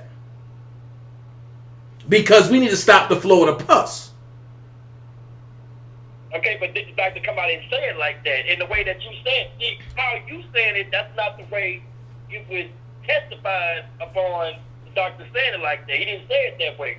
Right. If you would have said it that way, then I didn't have a choice. But as a juror, once again, they said. Right, but so watch this, but I'm going to ask you this, though. If I'm a witness for the federal government that's against Robert, why do I want to break it down like that to help Robert? Well, again, that's the defense team to go over there and say exactly what you just said. I'm not saying you dumb, so don't take it the wrong way. But No, I know. should have said that the same way that you just said it. They should have put it in lawyer form, in that form, and gave it to the jurors like that. Facts. That is not the way it was given. I totally agree with you. And that's why and I'm going to be honest with you. I'm not for nobody losing their job or nothing. But when you do messed up stuff to people, things happen. That man about to lose his whole livelihood right now. Because now, ever since that came out, Robert ain't had to say nothing. The state bar from where he's at in Illinois is now looking at his records. And they want to know, why wasn't you keeping records? And he said, oh, because R. Kelly was giving me tickets. Wait. You violating now. And you violating the whole medical code. I feel you, but again, it goes back to what you just said, this wrap up on these jurors. When these jurors go to the back and look at all these circumstantial evidence, they got to make a determination, like in their mind, how they perceive it to be. Not while the district attorney is. We all know jurors got their own way of thinking, their own way of examining this whole case. But they already know whether he's guilty or right now. I can tell you that right now. I guarantee majority of those jurors already know what they're going to say already. Facts. District attorney's office and his defense team, they already know. Now, I will say this, not in defense of him, but I will say this. Mm-hmm. He's found guilty. He has a good chance of getting the appeal based on Tasha K shit. Tasha K really gave that man a leg to stand on, because without that, chaos would have been fucked. Watch this. I'm about to give you the whole opposite lens of that. Now, I want you to say what you just said again. Now, watch the lens I'm going to give you. And you're going to be like, oh, I ain't think about that. You said Tasha K gave him a leg to stand on, right? That's correct. Because without that, he wouldn't have really had a whole appeal. What? I had up in I'm saying from 1 to 10, that appeal would have been denied. Watch this. A leg to stand on because of what Tasha K did. Watch this. What if I tell you that Tasha K gave the government a leg to stand on? Well, she did turn over some information, but she fucked that up at the same time, because they put the government to say, hey, we didn't do shit wrong. She did. They gonna monopolize and turn it on Tasha K. We know the government ain't gonna fuck the government. Let's just be real. Watch this. The government. Watch this. You almost there, but you ain't fully turned that corner yet. Check this out, and I'm gonna give it to you like this. The government conviction rate is what? Oh, 98% conviction rate. Watch this. If they lose this, that won't go against their conviction rate, because of the fact they can always say Tasha K tampered with the evidence. Yeah, but that ain't gonna come out and let it go that way. They'll use that card. If they lose, that'll probably be one of the cards that they use. And probably say they're gonna come back around and retry the case. That's the only card they can use. But now watch this. Here's what everybody have to worry about. Let's just say they rule not guilty, right? And Donnelly can still come back and be slick and say, not guilty without prejudice. Now, if she do that, they can't retry him. No. If they do that, they can retry him. But if she say not guilty with prejudice, they can't retry him. It's called legal ease. That's what I'm waiting for. I'm waiting to see how she gonna try to flip that. Because we want a not guilty with prejudice. Yeah, if R. Kelly get him guilty or not guilty, his ass should, first thing he need to do is get him some trustworthy people and get a helper on his sex addiction. Now you have to admit the man got a sex addiction. You have to at least admit that man does have a sex addiction that he needs to get a hold of. What man don't have a sex addiction? His penis is getting him in trouble. What man don't have a sex addiction? Because right now, that's what this trial is about, his penis. Hold on. Well, okay, look at me and you. We love women, but we don't fuck every woman that we see. We don't fuck every woman that we see. I don't know. I'm going to have to tell you to you like this, Amazing. Without incriminating myself, right? I started at a very young age. And that's because of my babysitter actions and towards me. So with that being said, you were young. Right. No, that don't help. So no, all of that count. And the reason why it count is because the different levels of sex is not the same. What will be basic sex to everybody else, it'll be boring sex to somebody that's been violated. I can see where you're going with that. I'm listening. I can see right. that a little bit. Right. So it's like... It's just not excuse how much sex R. Kelly done had more sex than me and you put together. Whole fucking lifetime. I mean, I'm going to be honest with you. He's a mega superstar. How much sex you think he's going to get? At a certain age, you know, hey man, I ain't no 22 or 21-year-old. I can't just fuck like this. Bro. I can't just get it out there. Bro. I'm going to keep it real with you. At a certain age, you slow down. I'm going to keep it real with you. You slow the fuck down. It don't happen with everybody. Because the older you get, the more you want it. I'm going to say this. Take a woman that's in her teens, right? That's like 18. She trying to get it every which way possible. She might slow down about 30. At 45, she wanted even more than what she wanted back when she was in her early 20s. Same thing go for men.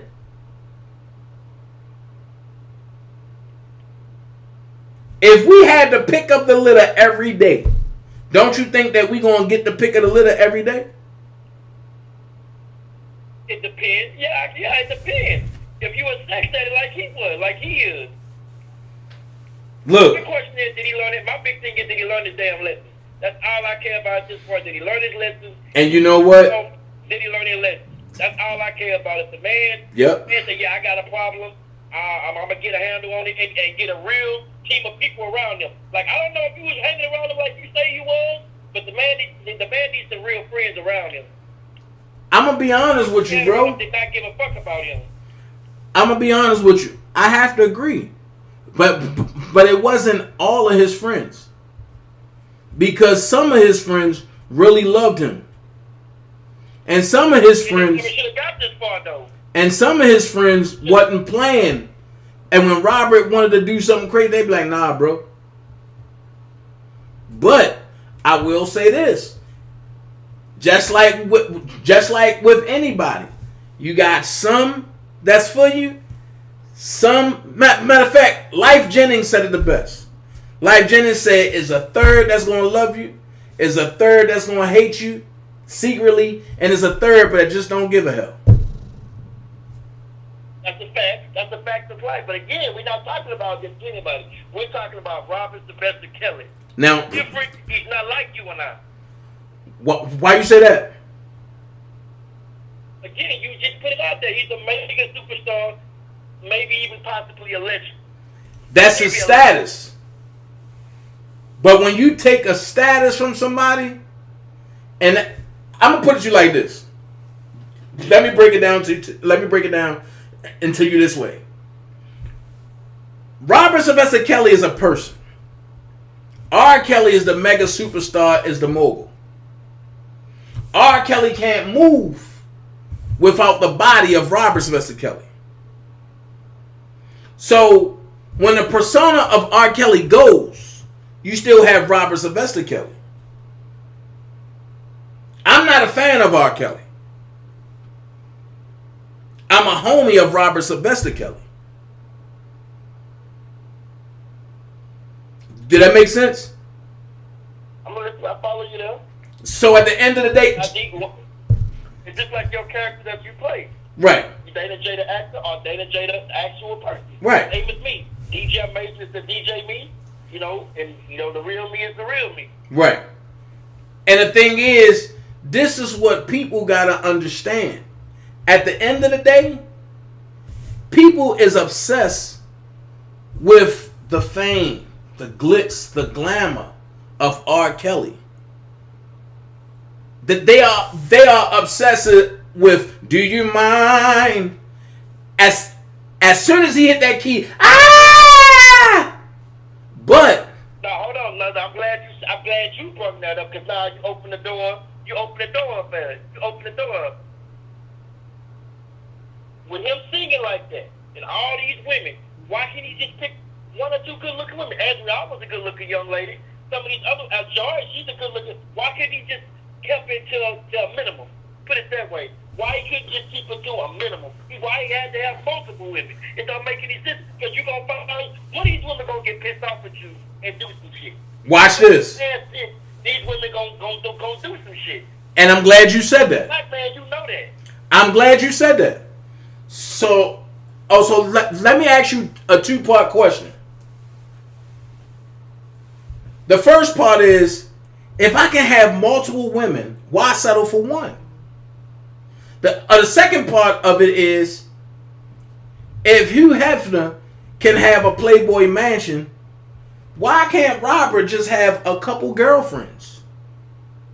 Huge difference. I'll answer the question as you said it. Part one of the question was, how come R. Kelly can't have multiple women? Again, he's already been through this in his past. Like, yeah, he got acquitted, but knowing what the shit that he knows, like he said, from his way, way past, he should know damn well what he should, what he shouldn't do, what kind of women he should put around him, and what kind of women he shouldn't be around, based on his, as he said, my way, way past, right? That was your question. Something was different. He was a women that wanted to be in magazines. Yeah, he was a porn star, but at the same time, the man wasn't out here doing shit. You don't even hear you have to was doing sick shit. Kissing people and shitting in people. And you have to doing half of the shit R. Kelly has been alleged to do. Now watch this. I'm glad you said that. Half of the things that R. Kelly is alleged of doing. This is why I say it's important and for people to be in a courtroom. Because Cheryl Mack even said, a lot of this stuff is made up. We planned this. At the end of the day, you can tell when the planning start going wrong, because when they asked Azriel, did you write this? Azriel said no. I told the federal government certain key points, and they wrote their own script. So my thing is this. Not only is it making the government look bad, but if any type of doubt is casted, right? How can you say this man is alleged of anything? Because now I done casted doubt on word of mouth. And that's all you had. On top of these, let's go here. What about all these? Oh, he got multiple sex tapes. I'm going to be honest with you. In court, they said they recovered 4.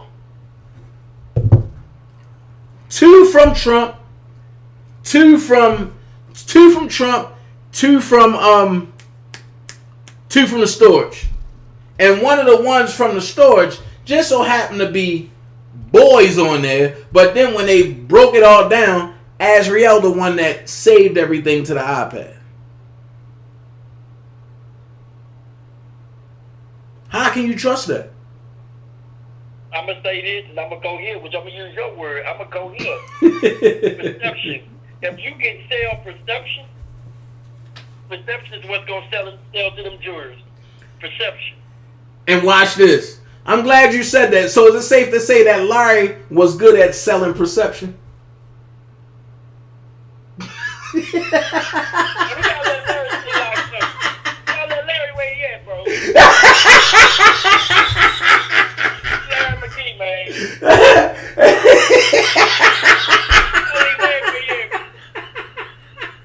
You could have said DJ Tyson some fucking thing. You could have said Bear Bug. God damn. And here we go. I digress.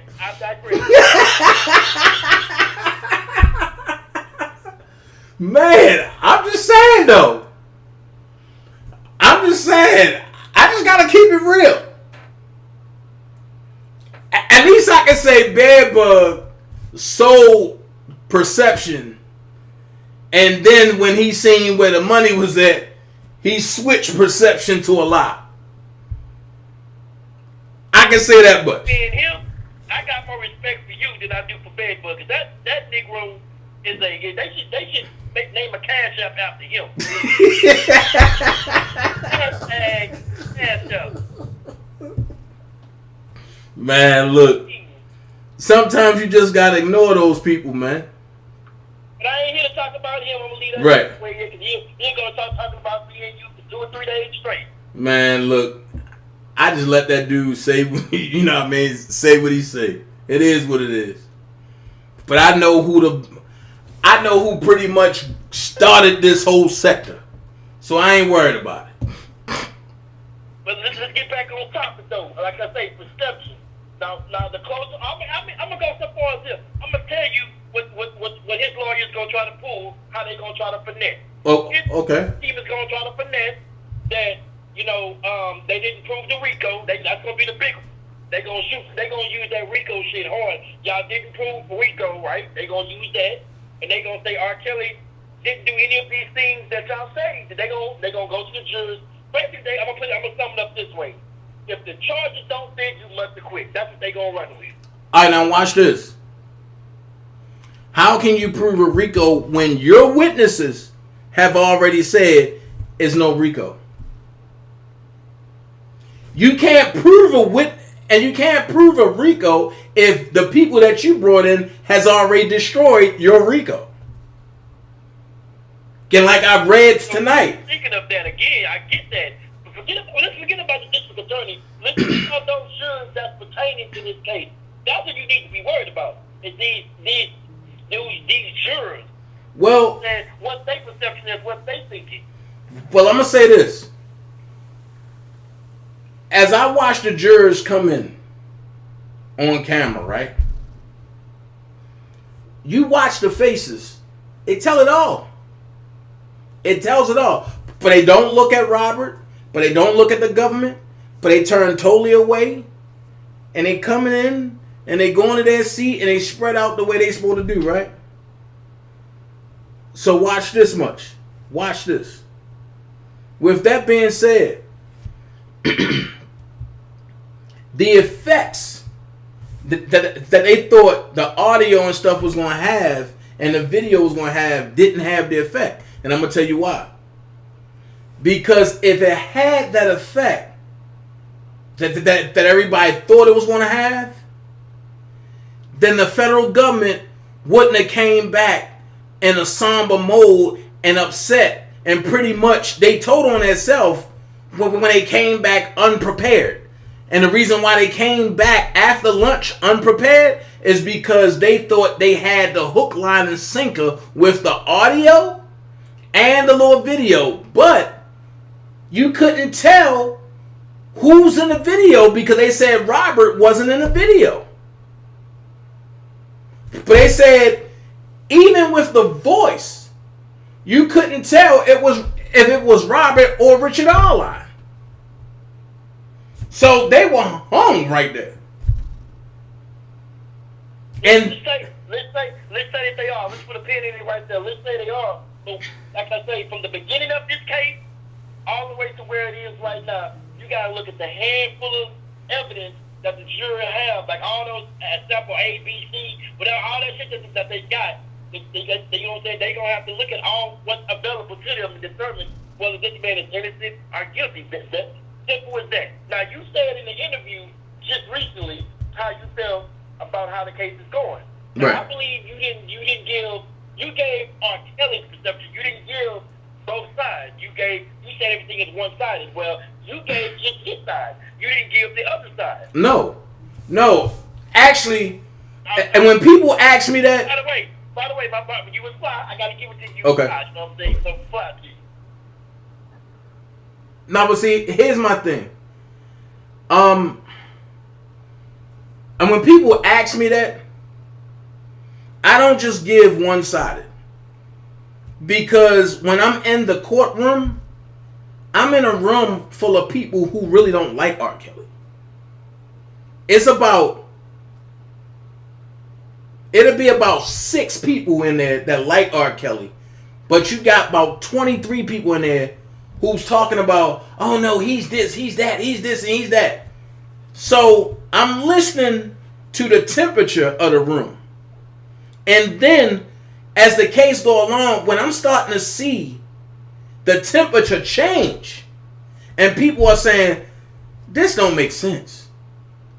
And when I hear all of the media people say, oh, the RICO's done,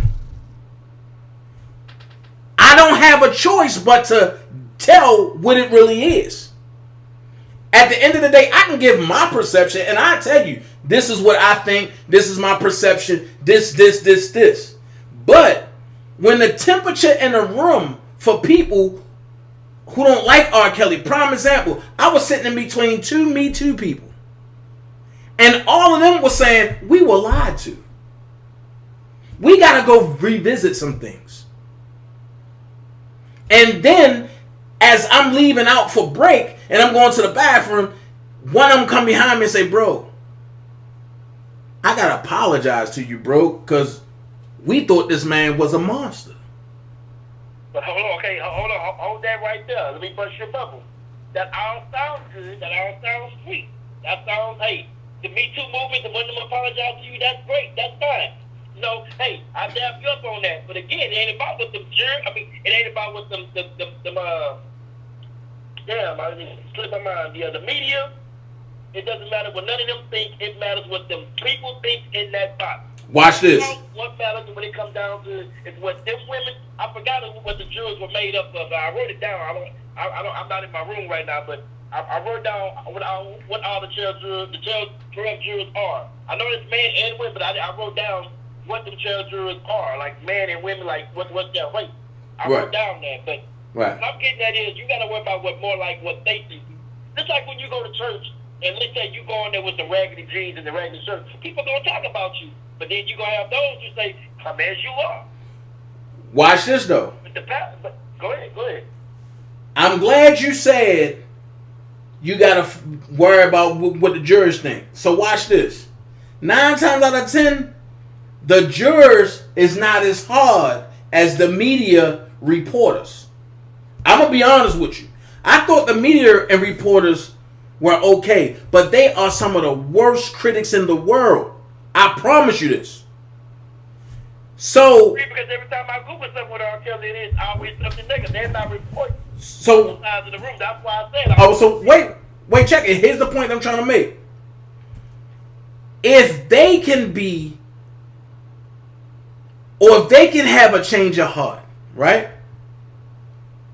And they have been following the case, and if they are sitting back confused as hell, and they've been following the case, the jurors that was picked, you can't tell me that they ain't scrambled eggs. Because they don't know which way to go, as you said. Because at the end of the day, the charges are not there. Anytime a federal government say, Your Honor, we made a mistake. You can't do that. Pull you in on something. They can. They the government. They can do what the fuck they want to do. That's true. Even though, wait, but hold on. He's R. Kelly, but he's not bigger than the federal government. That's true. No reach like that. That's true, but technically, you cannot do that. Because technically, and the guidelines are, you charged him what you charged him with, which made him come to our jurisdiction. So it's not our fault that your charges are wrong. Matter of fact, just like they say in court, ignorance is not an excuse to not know law. So what you're telling me is that the federal government, who have unlimited resources, who had almost 20-something years to put this together, now you telling me because you getting spanked in court that you made a mistake? Nah, bro. Even though you can do what you want to do, all eyes is on Ann Donnelly. Because if she allow it, now we know what's going on. That's grounds for mistrial. Well, we both know Judge Donnelly can barely even hear, because every time you turn around, she say, "Can I hear you? Can you speak up?" I will give her that. That woman act like she can't hear. And then I'm going to say this. The way, bro, I never seen a judge get so upset with a prosecutor, bro. She got so mad last week to the point where, and when Geddes was like, I just want to read this, and she said, no, you ain't reading nothing. Enter it in on evidence and let's go. The whole upstairs was like, because we never seen that come from her before. She got so mad after she said that, and she said, you know what? Just break for lunch. Come back regular time. Yeah, because like again, you know, they're dragging this shit out more than what it happened. They keep bringing all these extra witnesses. They keep bringing all these other people. If they got everything they said they had, they should have had this shit at the very beginning of the case. This should have been over in 4 weeks if they had what they said they had. Right, that's what I'm saying. I don't think they have everything that they claim this man did. Now, I will say, some of this shit gonna stick, whether you want to believe it or not. Some of these charges are gonna fucking stick. We just don't know which one. Watch this. The biggest one was the RICO. Watch this. And you're going to listen and you're going to hear it from me first. At best, if they just want to have something to stick, it would be statutory rape, which is a misdemeanor. At best. What that carried? I gotta look at see what that carried. A fine. Because it's not a, but it won't be a federal charge. I don't know. I can't say too much because I don't know. I don't have enough information to based off of your decision. I don't know. I gotta look. I gotta do my own homework on that. But yeah. Do your homework. He's not gonna run around scot free. I can tell you that now. R. Kelly, I put it this way, man. I will donate to your cash app. If R. Kelly get a not guilty verdict, I will personally donate to R. Kelly myself through you because I don't know the man like that. I will personally donate to your cash app. But the only thing I will say is this. Get a not guilty cash. But the only thing I will say is this. Send it to Cannick. Can I give you his information? If it come back that way, and I was wrong, I would publicly get on my platform, your platform, and say, hey, I was wrong. Like, but see, that's one thing about you though. Insurance thing. And you don't have a problem admitting when you're wrong. It's these people who do wrong shit who got a problem with saying they were wrong. These are grown kids who do wrong things to people and say wrong things about people, but don't want to make the wrong right. And that's where the chaos comes from. I never, like I said, you know, I'm not for or against R. Kelly. I'm just, like I said, I'm saying what really happened. You know what I mean? Facts. Like I say, what really turned me against R. Kelly, like I said, I want to expose what, you know what I'm saying, what what her daddy told me is what he told me, and that's what really made me turn against Rob with the conversation that I truly, really had with this man. Because, like I said, I went ahead and with this man. I was on y'all side. But like I said, he opened. You got a daughter too, man.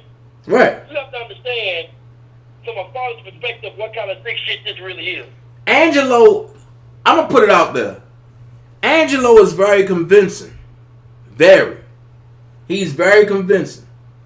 But when you sit back and you sitting in court, and when his daughter says something totally different, when she went to go meet the people, and that's after she got mad at Rob, and what she said in court to the people, and what she said to the people don't match what's being said in court, and then she turned around and say the federal government made that up, bro. It made that look real dumb. Now, bro. That did. It made that look real dumb, but at the same time, it's the reason why she flipped on R. Kelly too. It's something, and like I said, I don't know the whole reason why she flipped against this man. This is one thing I'm gonna say. We both don't know the true reason why she really flipped against R. Kelly. Facts. And something took place around that time before she got into it with Jordan. Something happened in between that time frame. Then I'm gonna go here. No matter what happened, right? No matter what happened, if you really for somebody, you will never flip on a public platform and try to hurt them.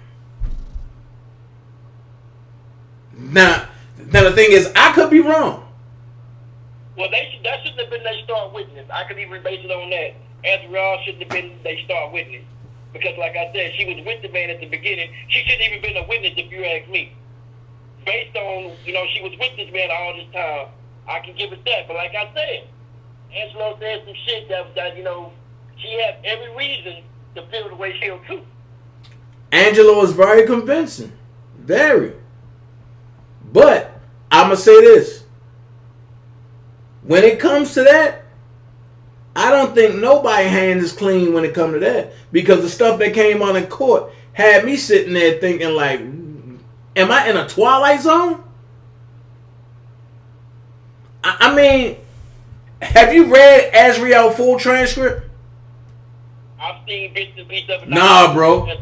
No. You got to read day 3. Because when you only read day 1, the first day. Bro, it gets worse. And not for Robert. It get worse. Man, it got to the point where she started getting frustrated. And the federal government had to keep calling. But they kept signaling for a sidebar. And then they went to a break. Then they had to prep her. Yo, this is crazy, bro. I'm glad I actually got to see this trial. This is crazy.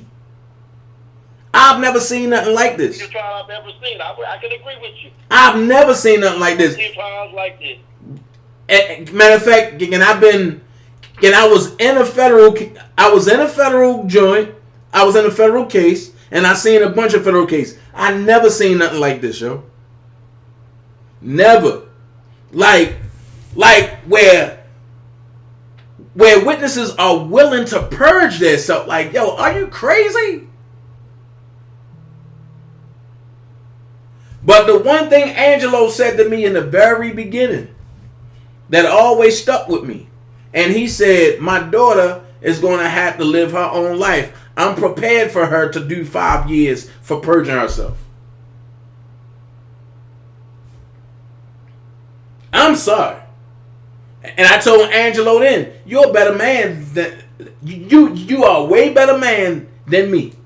Cause if I see my daughter getting put in handcuffs, nigga, I'm gonna be mad. I'm not ready to see my baby go to jail.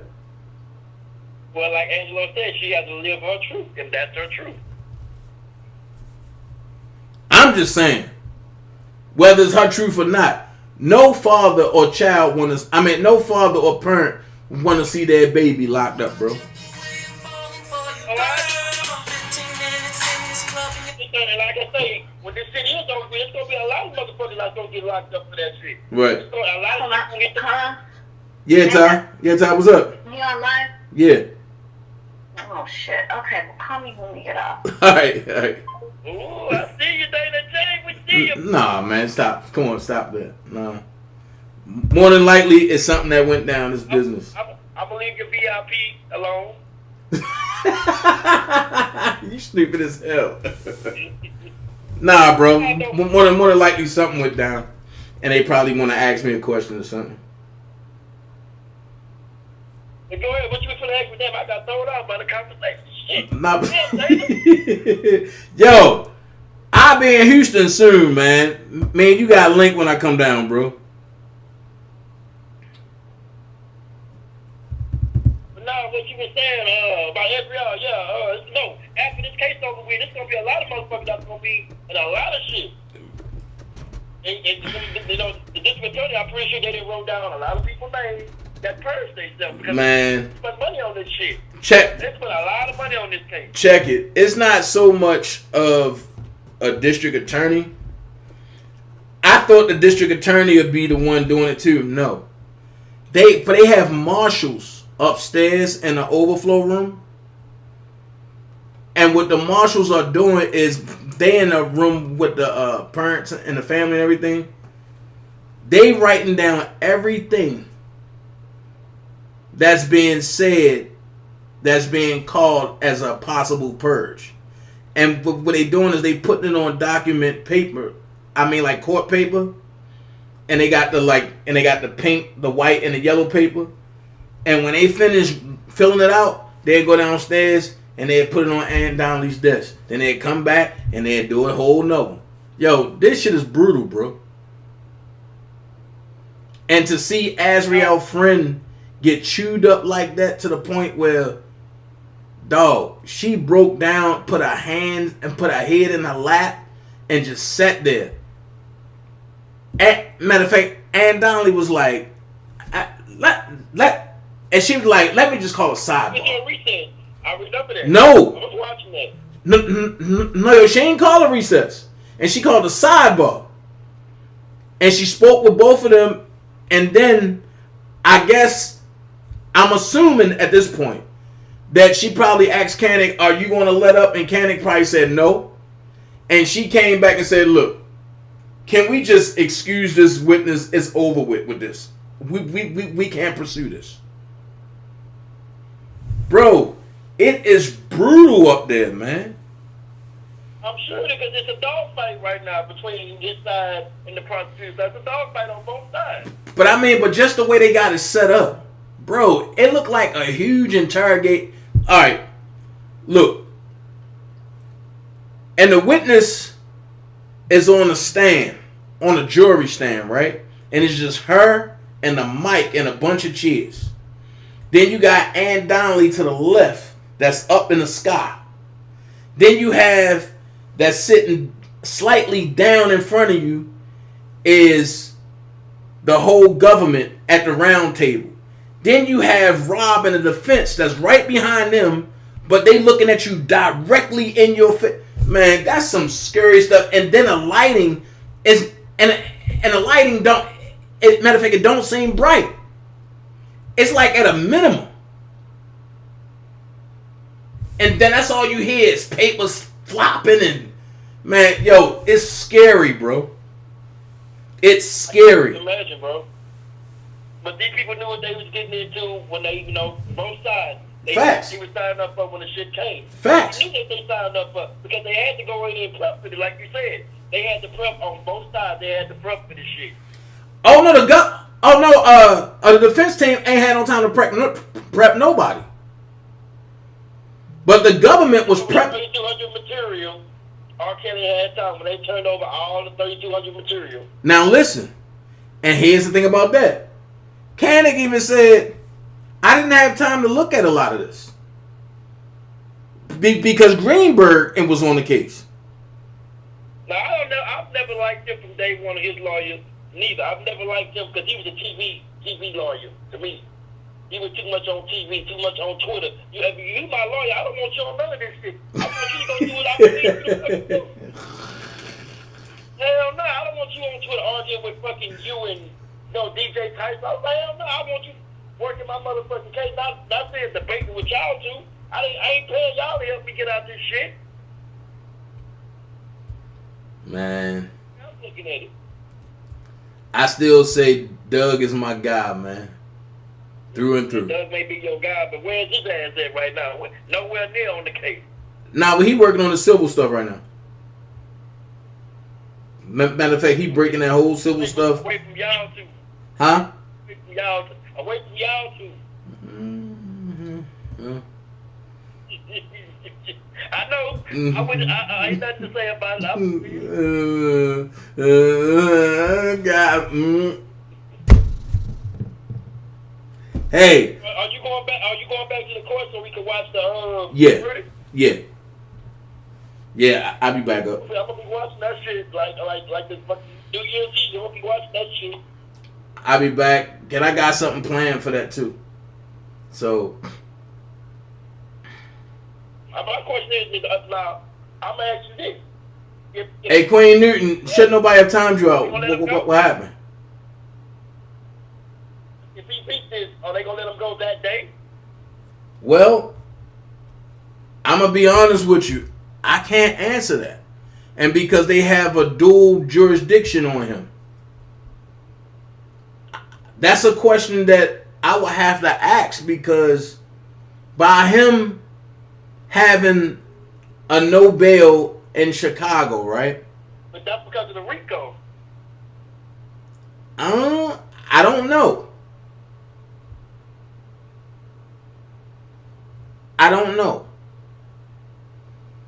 So I'm not going to give you no type of false hope. I'm not going to give you no type of false nothing. I did that once before and got buried for that. Oh, Dana, you lied. And you said Robert's going to get house arrest. Well, that's what I was under the impression of, but I'm not doing that no more. So I'm just going to cut and dry. Unless I know, I'm not going to say something's going to happen unless I know for real. Well, if he get acquitted of all these charges, as you say, then the man should walk free. Matter of fact, the bond should, I think you do get a bond at that point because he's facing 2 other state felony charges then. Well, unless what you say the other cases are trial. Well, I can't answer that because Chicago got a dual jurisdiction on them. But then here's another thing that I asked once before. And the thing that I asked once before was Robert was on bond when the feds came and got him. So do that mean that he violated his bond right for the state because the feds came and got him? These are questions that I have to ask to find out. Only his attorney can answer that. Right. Or you can call Doug and ask Doug. I mean, you're pretty good friends with him. I'm assuming connect with one of your... Ooh. Might as well say your buddy. Ooh. Oh, you throwing mud right now. Okay. Hey, I only call it like I see it, fam. But you know I'm a master at throwing mud back, right? I understand. Walk lightly, brother. Walk lightly. Hey, I'm treading lightly. I'm like I see it. Cause see, I can always say like, yo, why Larry ain't giving you no answers? Leave Larry alone. Don't let Larry be where he be at. That's what he's doing time right now. But he'll be home soon, though. Hey, but well, it is what it is, man. It is what it is. I just think, man, make sure he's right when he come up out of there. If he come up out of there, you make sure he keep his nose clean, keep his penis in his pants, and marry a woman and be done with the shit. yeah, man. Same thing go for you. Y'all gotta make sure Larry stay away from them boys, man. But it's getting them big time cars, man. Oh man. You know what I'm saying? I'd rather be in trouble with the shit that he did than be on some shit that he did. Man, look, I'm gonna be honest. With you. I wouldn't rather be caught on nothing that either one of them is alleged of doing. I mean, hey, look, he owns some car for some lingerie and some money shit. He ain't on no car for no sex shit. But that's the difference, though. Larry been convicted. Rob haven't. That's true, but come on, we both know child molesters in prison ain't. Larry has been convicted of his crime. Rob haven't.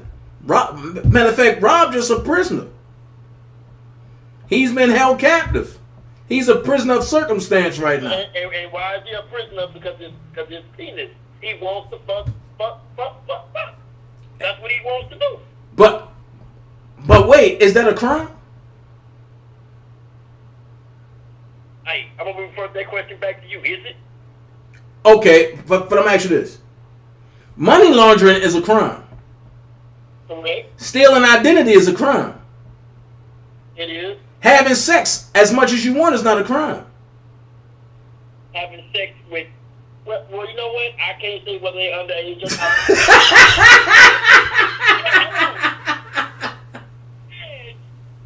Nowhere around it. You gotta say it then. Either way you look at it, it's like, damn if I do, damn if I don't. You have to admit that Robert is being unfairly treated right now. For one, it all started from the beginning when they didn't turn over all the 3,200 material when they should have. That was the problem right there from the get-go. So can I ask you a question? I'm a fair man. Go ahead. I'm a fair man. So can I ask you a question? And this is the question that I gotta ask. At the end of the day, when you seen that, was doubt starting to cast on your mind that the federal government and was full of shit then? I told you what tipped my head over when I spoke, to Mr. Clare. That's what tipped. No. But I ain't talking about that. But I'm talking about when you seen that the federal government didn't turn over all the 3,500 material. Was you starting to have doubt that the federal government and was full of shit? At best, I'm gonna say his right was being fucked with at that point. I'll call it spade a spade. His right was being fucked with at that point. Thank you. And you know what? This is what separates you from most of the people over at Okof. Because you will admit the truth. Because I'm a human being too. Because we got Facts. rights too. That could be me or you. That they fuck over our rights. Atmos, where you at? Atmos need to be in this conversation too. Don't hide behind the Bible, Atmos. That's his own man. I'm my own man. I can't speak for another man. I'm only calling it as from my perception, from my point of view. But the thing is, what got this case so big and so spiraled out of control is perception and word of mouth. So therefore, oh, come on, bro. We gotta put more than that. Come on. So wait.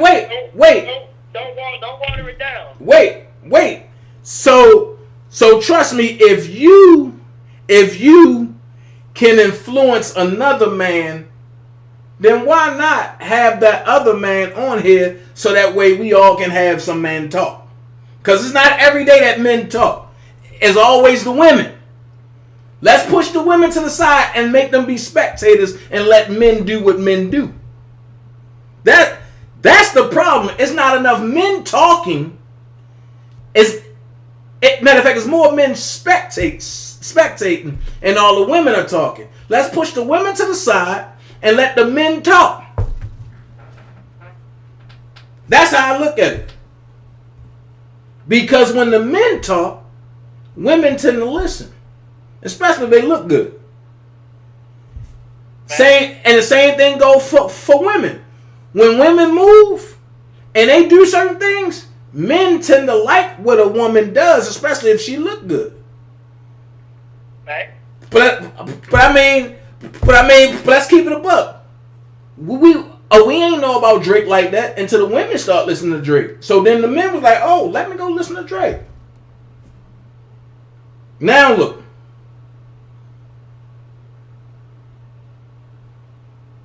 I follow you there. Let's go here. Men wasn't thinking about a PlayStation until the women start saying, I'm going to go play PlayStation. And then all the men want to buy PlayStations. Why? Because if you got a PlayStation, 9 times out of 10, that bad chick from down the block going to come over your house and play Mario. And guess what? You know it. But then guess what? At that time, it wasn't no Netflix and chill. No, it was Blockbusters and chill. Blockbuster, PlayStation, and we chilling. And 9 times out of 10, but that chilling led to some sexual activities, right? You better know, but see, let's go here with that. I'm going to use your word again. Let's go here. The difference is, when we were younger, we had a conversation with women. It was not, do it my way or you're going to be punished. R. Kelly didn't do it that way. Now watch this. That nigga had rules that a normal nigga wouldn't do. But now watch this. We don't know that to be factual. We can only read what they said. But I got a rule that he has. You can't just come in my house and walk around and explore my house. If I don't show you my house, you better not even walk nowhere in my house. If that's your first time as a guest, you better sit right there until I invite you to walk around in my house. If not, bye. Because see, that let me know that you're nosy. And I don't like nosy people. Don't go snooping around my house. So, but your rule's not like R. Kelly. R. Kelly had some crazy ass lock you in the fucking room for hours at a time. See, that's another thing I don't like. Now wait. I gotta cut you off there. Hold on, though. I'm gonna say these women were stupid. Some of these women, I'm just gonna say ignorant. I'm not gonna call them stupid. Some of these women were ignorant enough to sit there and wait for this man for hours, not knowing if he was or wasn't gonna come. I don't agree with that. I would say they should have got the fuck up and left. Watch this. A lot of that was falsely advertised. But I'm gonna ask you this. Back that up now. Back that up. No, because see, once again, I'm in the courtroom listening to it. But I'm gonna break this down to you. Every man loved Janet Jackson, right? Big fact. Now you just see the way your voice changed, right? If Janet Jackson told you to come to her house and she got butt ball naked and said, sit there until I get back, you ain't moving. You know what? I'll be real with you. I'll stay, but only so long. I'm not, I got a daughter to get home to. But listen. Nope. You just said what? I'm going to stay, right? 9 times out of 10, if Janet Jackson calling DJ Amazing and saying you gonna be here, 9 times out of 10, you already got your daughter straight for a couple days. I know that, you can't speak for me though. I just said if she called me over to her hotel and say, hey, stay here until I get back, I'm a man, you a man. I'm only gonna stay so long, bro. I'm not going nowhere. Yeah. If Janet Jackson called me and say, come to my house, I'm not going nowhere. I'm going to be in that bad boy talking about, if I want to be somebody, just tell me what's somebody. I'm telling you. Hey. I'm playing all Janet Jackson music. Nick, I'm going to tell you where my mind going to be at. I'm going to be thinking about her on tour and her laying that dude down on that bed. And wherever she tell me to sit, I'm going to be nice and hard and ready like, yeah, we going to do it like this. Man, I'm going to tell you. I'm I'ma have a whole sex scene in my mind ready. That's because of a man. That's what you thinking. That's how you saying they got the same perception of these women that was doing. But these were not. Some of these were not women. You know, you mentioned that fact. Some of these were not women. Who wasn't a woman? Oh, you got a lot. I can go down the list, bro. You know that. Come on, man. You talking to a person that, you know what I'm saying? I ain't perfect, but I ain't. Who wasn't a woman? Hold up, but Alicia said, I'm just saying, when did people start having an opinion about what one does in the bedroom? That's his business. If he wanted to smash a different chick every day of the week, who are you to tell him he can? And then Miss Sapp said, I'm signing off. He foolish and decisive. Huh? I said, what? I mean, we're men. And we ain't gonna, I'm lost. I don't put it like this, but women call me, hey, say, DJ, I'll come over to my house in a little while. I'm only gonna sit outside in that parking lot for so long until I'll be like, man, you know what, fuck it, I gotta go. Now, some of these women should have had that same thing on their mind. Hey, man, I'm not gonna stay here, man. I don't give a damn if it is dark, I gotta go. Listen. Unless they had ill intention. Listen. I can go there. Unless they had ill intentions for him. Listen, at the end of the day, I'm going to say it again. That's your once in a lifetime being around somebody that you dream about. Now, I'm going to tell you some real stuff. And when R. Kelly dropped, that's all the females talked about was, I wonder if he really performed like he talked about in 12 Play. I'm going to be honest with you. A lot of the males were mad at R. Kelly because we like, yo, these chicks ain't paying us no attention. Because they all want to know about this 12 Play. And then that's when men start listening to 12 Play. And I'm going to keep it a buck. That's when men really start learning how to eat vagina. If it wasn't for that 12 Play album and that Earnhardt album, men wouldn't be eating vagina like that. Not that album. The album before that. His second album. That 12 Play album and that last Earnhardt album. For the one I had, I Miss You on that. And if you go to the song, Baby, I'll Be There For You. That was my one back in the day. Remind me of my G. That was the one. That was 2 albums after 12 Play.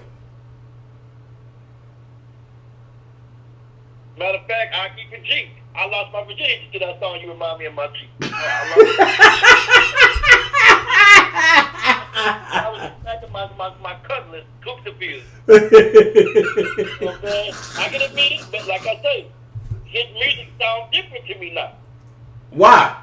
Was he really talking about a G? What was he really saying? What was he really reminding him of? Hey, check it though. Check it. His music and would only sound different is if you believe the fabricated lies. But if you can see through the lies, why does music sound different? Clean that up. He called himself the Pied Piper. We all know the Pied Piper was who? Peter Pan. No. Come on, bro. Check it. What did the Pied Piper do? Hey. Once you break down what the Pied Piper did, once you break down what the true story of the Pied Piper is, and not what this fabricated story, but that people running around with, you'll understand, oh, I get it now. Because the fabricated story is, the Pied Piper, oh no, he blew his flute and stole all the kids away from the town. No, that's not what happened. That's not what happened. If you Google it, that's what it says. That's why you need to get off Google. Go on DuckDuckGo. So you saying, Go on DuckDuckGo and pull up the real reason of the Pied Piper. He came into town. Listen. He was a plumber. So what he would do is he would blow his flute to lure the rats out of the sewer holes and away from that town. And the people of the town, they would pay him. all the adults act like they didn't want to pay him this last time. So when he played the flute, instead of all the rats coming, the kids came too. And the parents got upset.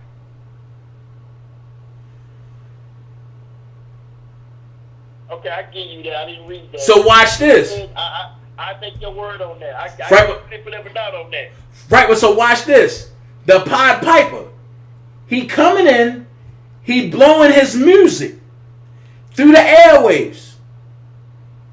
The adults, not just the adults, the mid-level adults, not just the mid-level adults, the grandmamas, not just the grandmamas, because the grandmama turned the adult onto R. Kelly, which the adult turned on to the mid-adult, and the mid-adults is turning them on to the younger adults.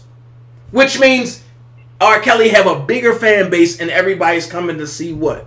R. Kelly. Why? Because the music is bumping. At a point in time, yes, R. Kelly had shit on lock. He still got it on lock. Now his music ain't the same no more, bro. Bro. I heard his last, like, matter of fact, that song you be playing, people be calling you. This is it? Come on, man. Like, Listen. they say R. Kelly is broke, bro. Listen, this is it. Broke, man. This is it. It's just something to have your head bobbing to. I can play something right now that'll make you sit back and think like, yo, this dude ain't playing. If that's so the case, then why is he needing people like you and other people to give him money? Why? Explain that. And because all of his assets are frozen behind the lies.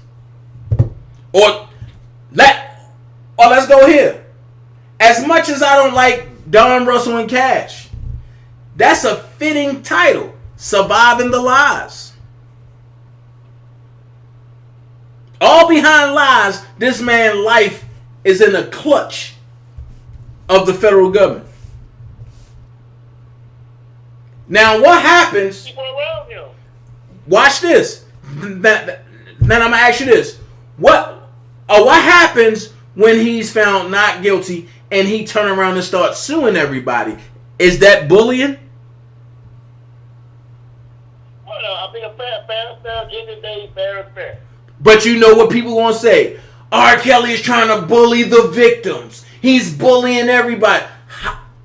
That's why I asked you: is that bullying? He needs to go under the radar. After he's acquitted, his ass needs to shut the stop. I'm like, I ain't gonna be disrespectful, but he needs to go under the radar at that point. No. It ain't no go under the radar. Radar. Once he's found not guilty, I will spin around that court and say, "This is it." Oh baby, lawsuit there, lawsuit there, lawsuit there, lawsuit there. Man, I'm telling you, I will be lawsuit Kelly. Again, you keep saying that like he just got it like that. The man don't got it like that. Who gonna represent him? Do you know once he's found guilty, everything goes back to hyper normal? Who's back there too? But then you making me do it. He gonna have to pay. What's his lawyer that he dropped? He got to pay all his fees. Listen, Fire him. matter of fact, his assets will be unfrozen then. Guess what? He'll be able to do it. With all that shit that he did do. Huh? You got to pay Greenberg for all the shit he had to do for him. Say it again? Because Greenberg said that nigga didn't have no money. Which is true. But at the end of the day, Greenberg probably got his already. Oh, you know that off the top. So you saying pay Greenberg for what? Being a spectator?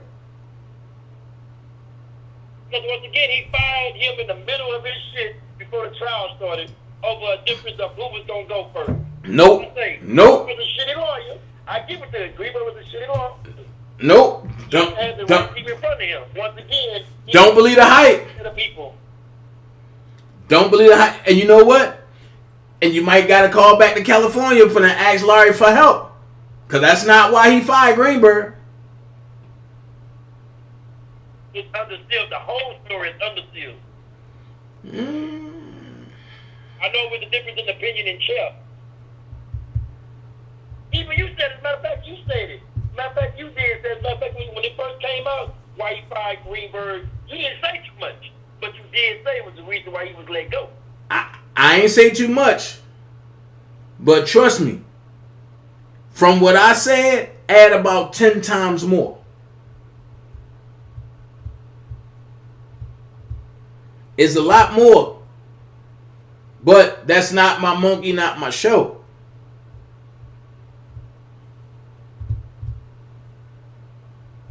And then on top of that, this is what I would do.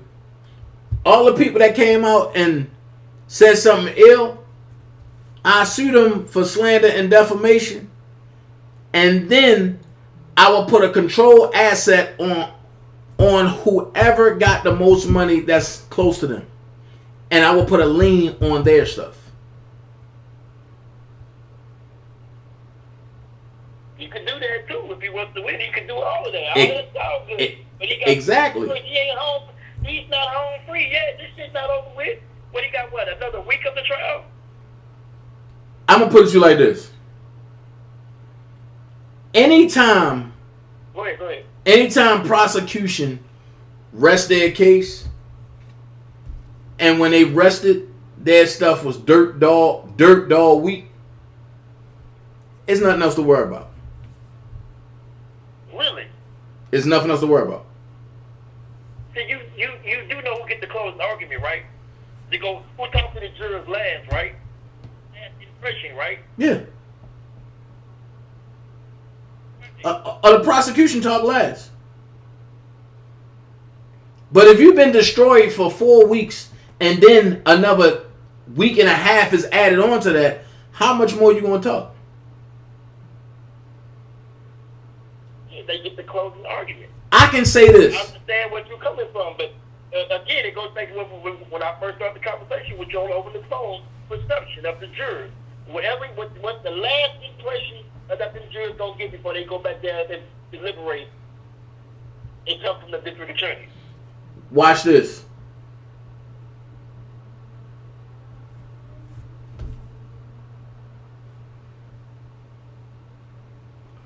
I'm sorry. Let me change that. Once he's found innocent. No, because somebody just checked me on something. I thought I said once he's found innocent, but I guess somebody said once he's found guilty. No, what I meant to say is once he's found innocent. Thank you for that correction. Once he's found innocent. But I'm gonna say this much: the jurors have their notebooks. They've been taking notes. So if you've been getting spanked for 6 weeks, what more can you say? I can honestly say the prosecution ain't have one good full day. Not one.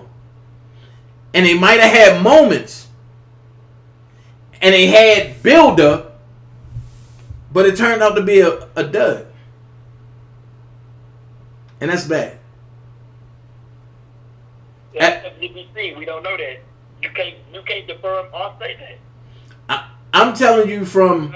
You may have been there. Yeah, you're not in the juror's head neither. You can. At the end of the day, we both spectating this shit. Facts. We can only sit back and wait and see what the outcome will be. And it can only come back one or two ways: not guilty or guilty. Or no way. I lied. Third reason on the jury. Oh God. I'm gonna say this. I believe that that the prosecution witnesses helped the defense win this case.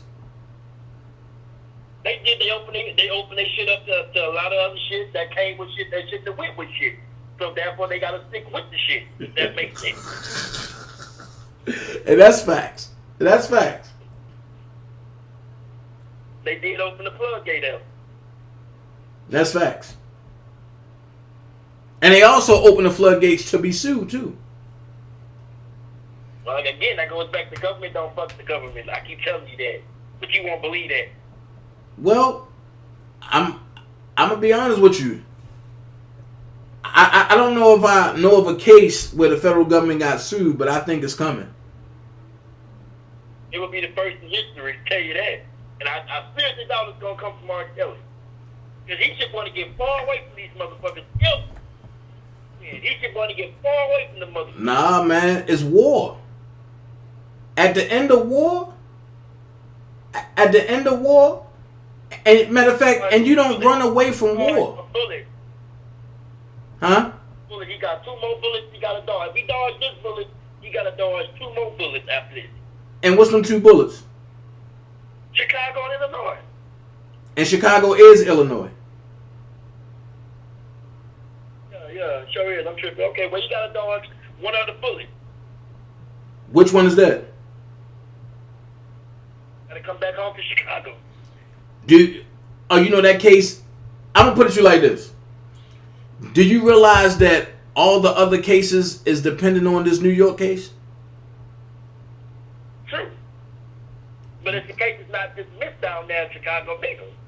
It's ain't seen nothing on the blogs that said it. It's vacated. Can you put that up on the screen? Can you prove that? Yeah, I can prove it. I just gotta pay for my PACER bill. Once I pay my PACER bill in the morning, I definitely go and look at it and put it on the screen.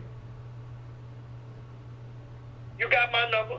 Hit me up. And Definitely. I'm gonna watch you live. But if I'm wrong, I come back and say, hey, Daddy, you know what? You was right, bro. I was wrong. Definitely. And in Minnesota, and the prosecutor and the judge is no longer there.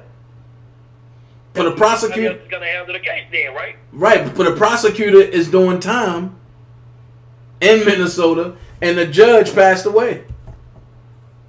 That means there's gonna be a new judge, and a new DA. No. Who's gonna pick up the case? No, but that's not how I work in Minnesota.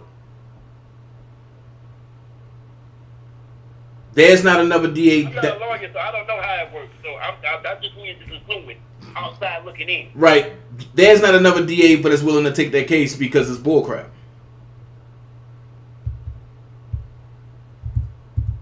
I can't speak on what I don't know. Right.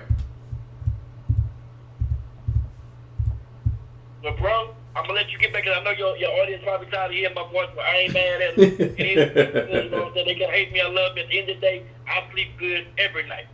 Trust and believe that. Right. But you know what I'm saying? I respect you on your end and where you're coming from, but at the same time, in between time, you got my respect on my end. I got you, and you definitely got mine, bro. Let's see. You got my number, just hit me up. You got my number, just hit me up tomorrow when you go live. I'll fuck with you. Alright, cool. That's it. Alright. Colette Crawford. You said, did y'all watch 69? Case. Nobody got out. This is Fed case. That man ain't getting out. Well, 6ix9ine got out. So I gotta totally disagree with you on that. 6ix9ine got out. Ja Rule got out. Irv Gotti got out. And the only reason why 6ix9ine got out because he snitched.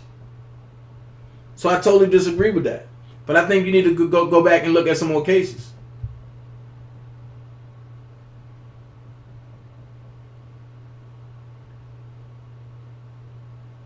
Did he just say Chicago, Illinois? Tone G crazy. Y'all crazy. But look, man, I had fun breaking that down.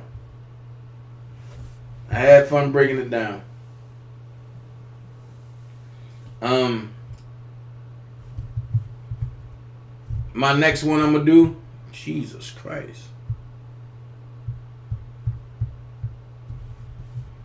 My next one I'm gonna do is I'm gonna do Richard R. Lyne and Kelly Rogers. Okay? I don't care if I gotta read it by myself. I'm built for it. I don't need nobody reading for me, and I don't need no machine to read. I think that's why y'all rock with me so tough. But look, I ain't gonna hold y'all. It's late. It's 11:01. Y'all be blessed. DanaJay, I holler at y'all tomorrow. Alright? And remember, elephants don't swat flies. Airplanes fly over turbines. You don't have to be great to get started, but you have to get started to be great. Be someone important. And you kill hate, negativity, lies, despair with truth, honesty, and respect. Last thing I'm going to tell y'all, be someone important. Be yourself. And until tomorrow, DanaJay gone. And I love each and every last one of y'all. And don't forget, if you want to donate, you can donate. It's going to help towards me going to New York next week. I need you. You need me. We all a family. All right? Tomorrow. Peace. Say it later, what you gonna do now? Hope you're ready, cause I'm really about to put it down. Girl, you know that I will never disrespect you. We love tomorrow, but tonight I wanna spank you. That ass down, gotta make it last now. Start off slow, then I'ma beat it up. I don't like to waste time on stupid conversation. There's no profit in that. So if I'm around people that are always complaining with no solutions, then I'm wasting real estate in my brain for what I need to project. And what I project in my brain is what I project in my reality. So that real estate only has to be for evolution, things that are going to help me get where I got to go. You understand? Help me evolve. So if my conversation with you makes me stagnate, we don't have too much conversation either. I don't have no time for no stupid ass conversation. Y'all better listen to this shit. Y'all better listen to this shit. It's a musical bath right here.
right, y'all.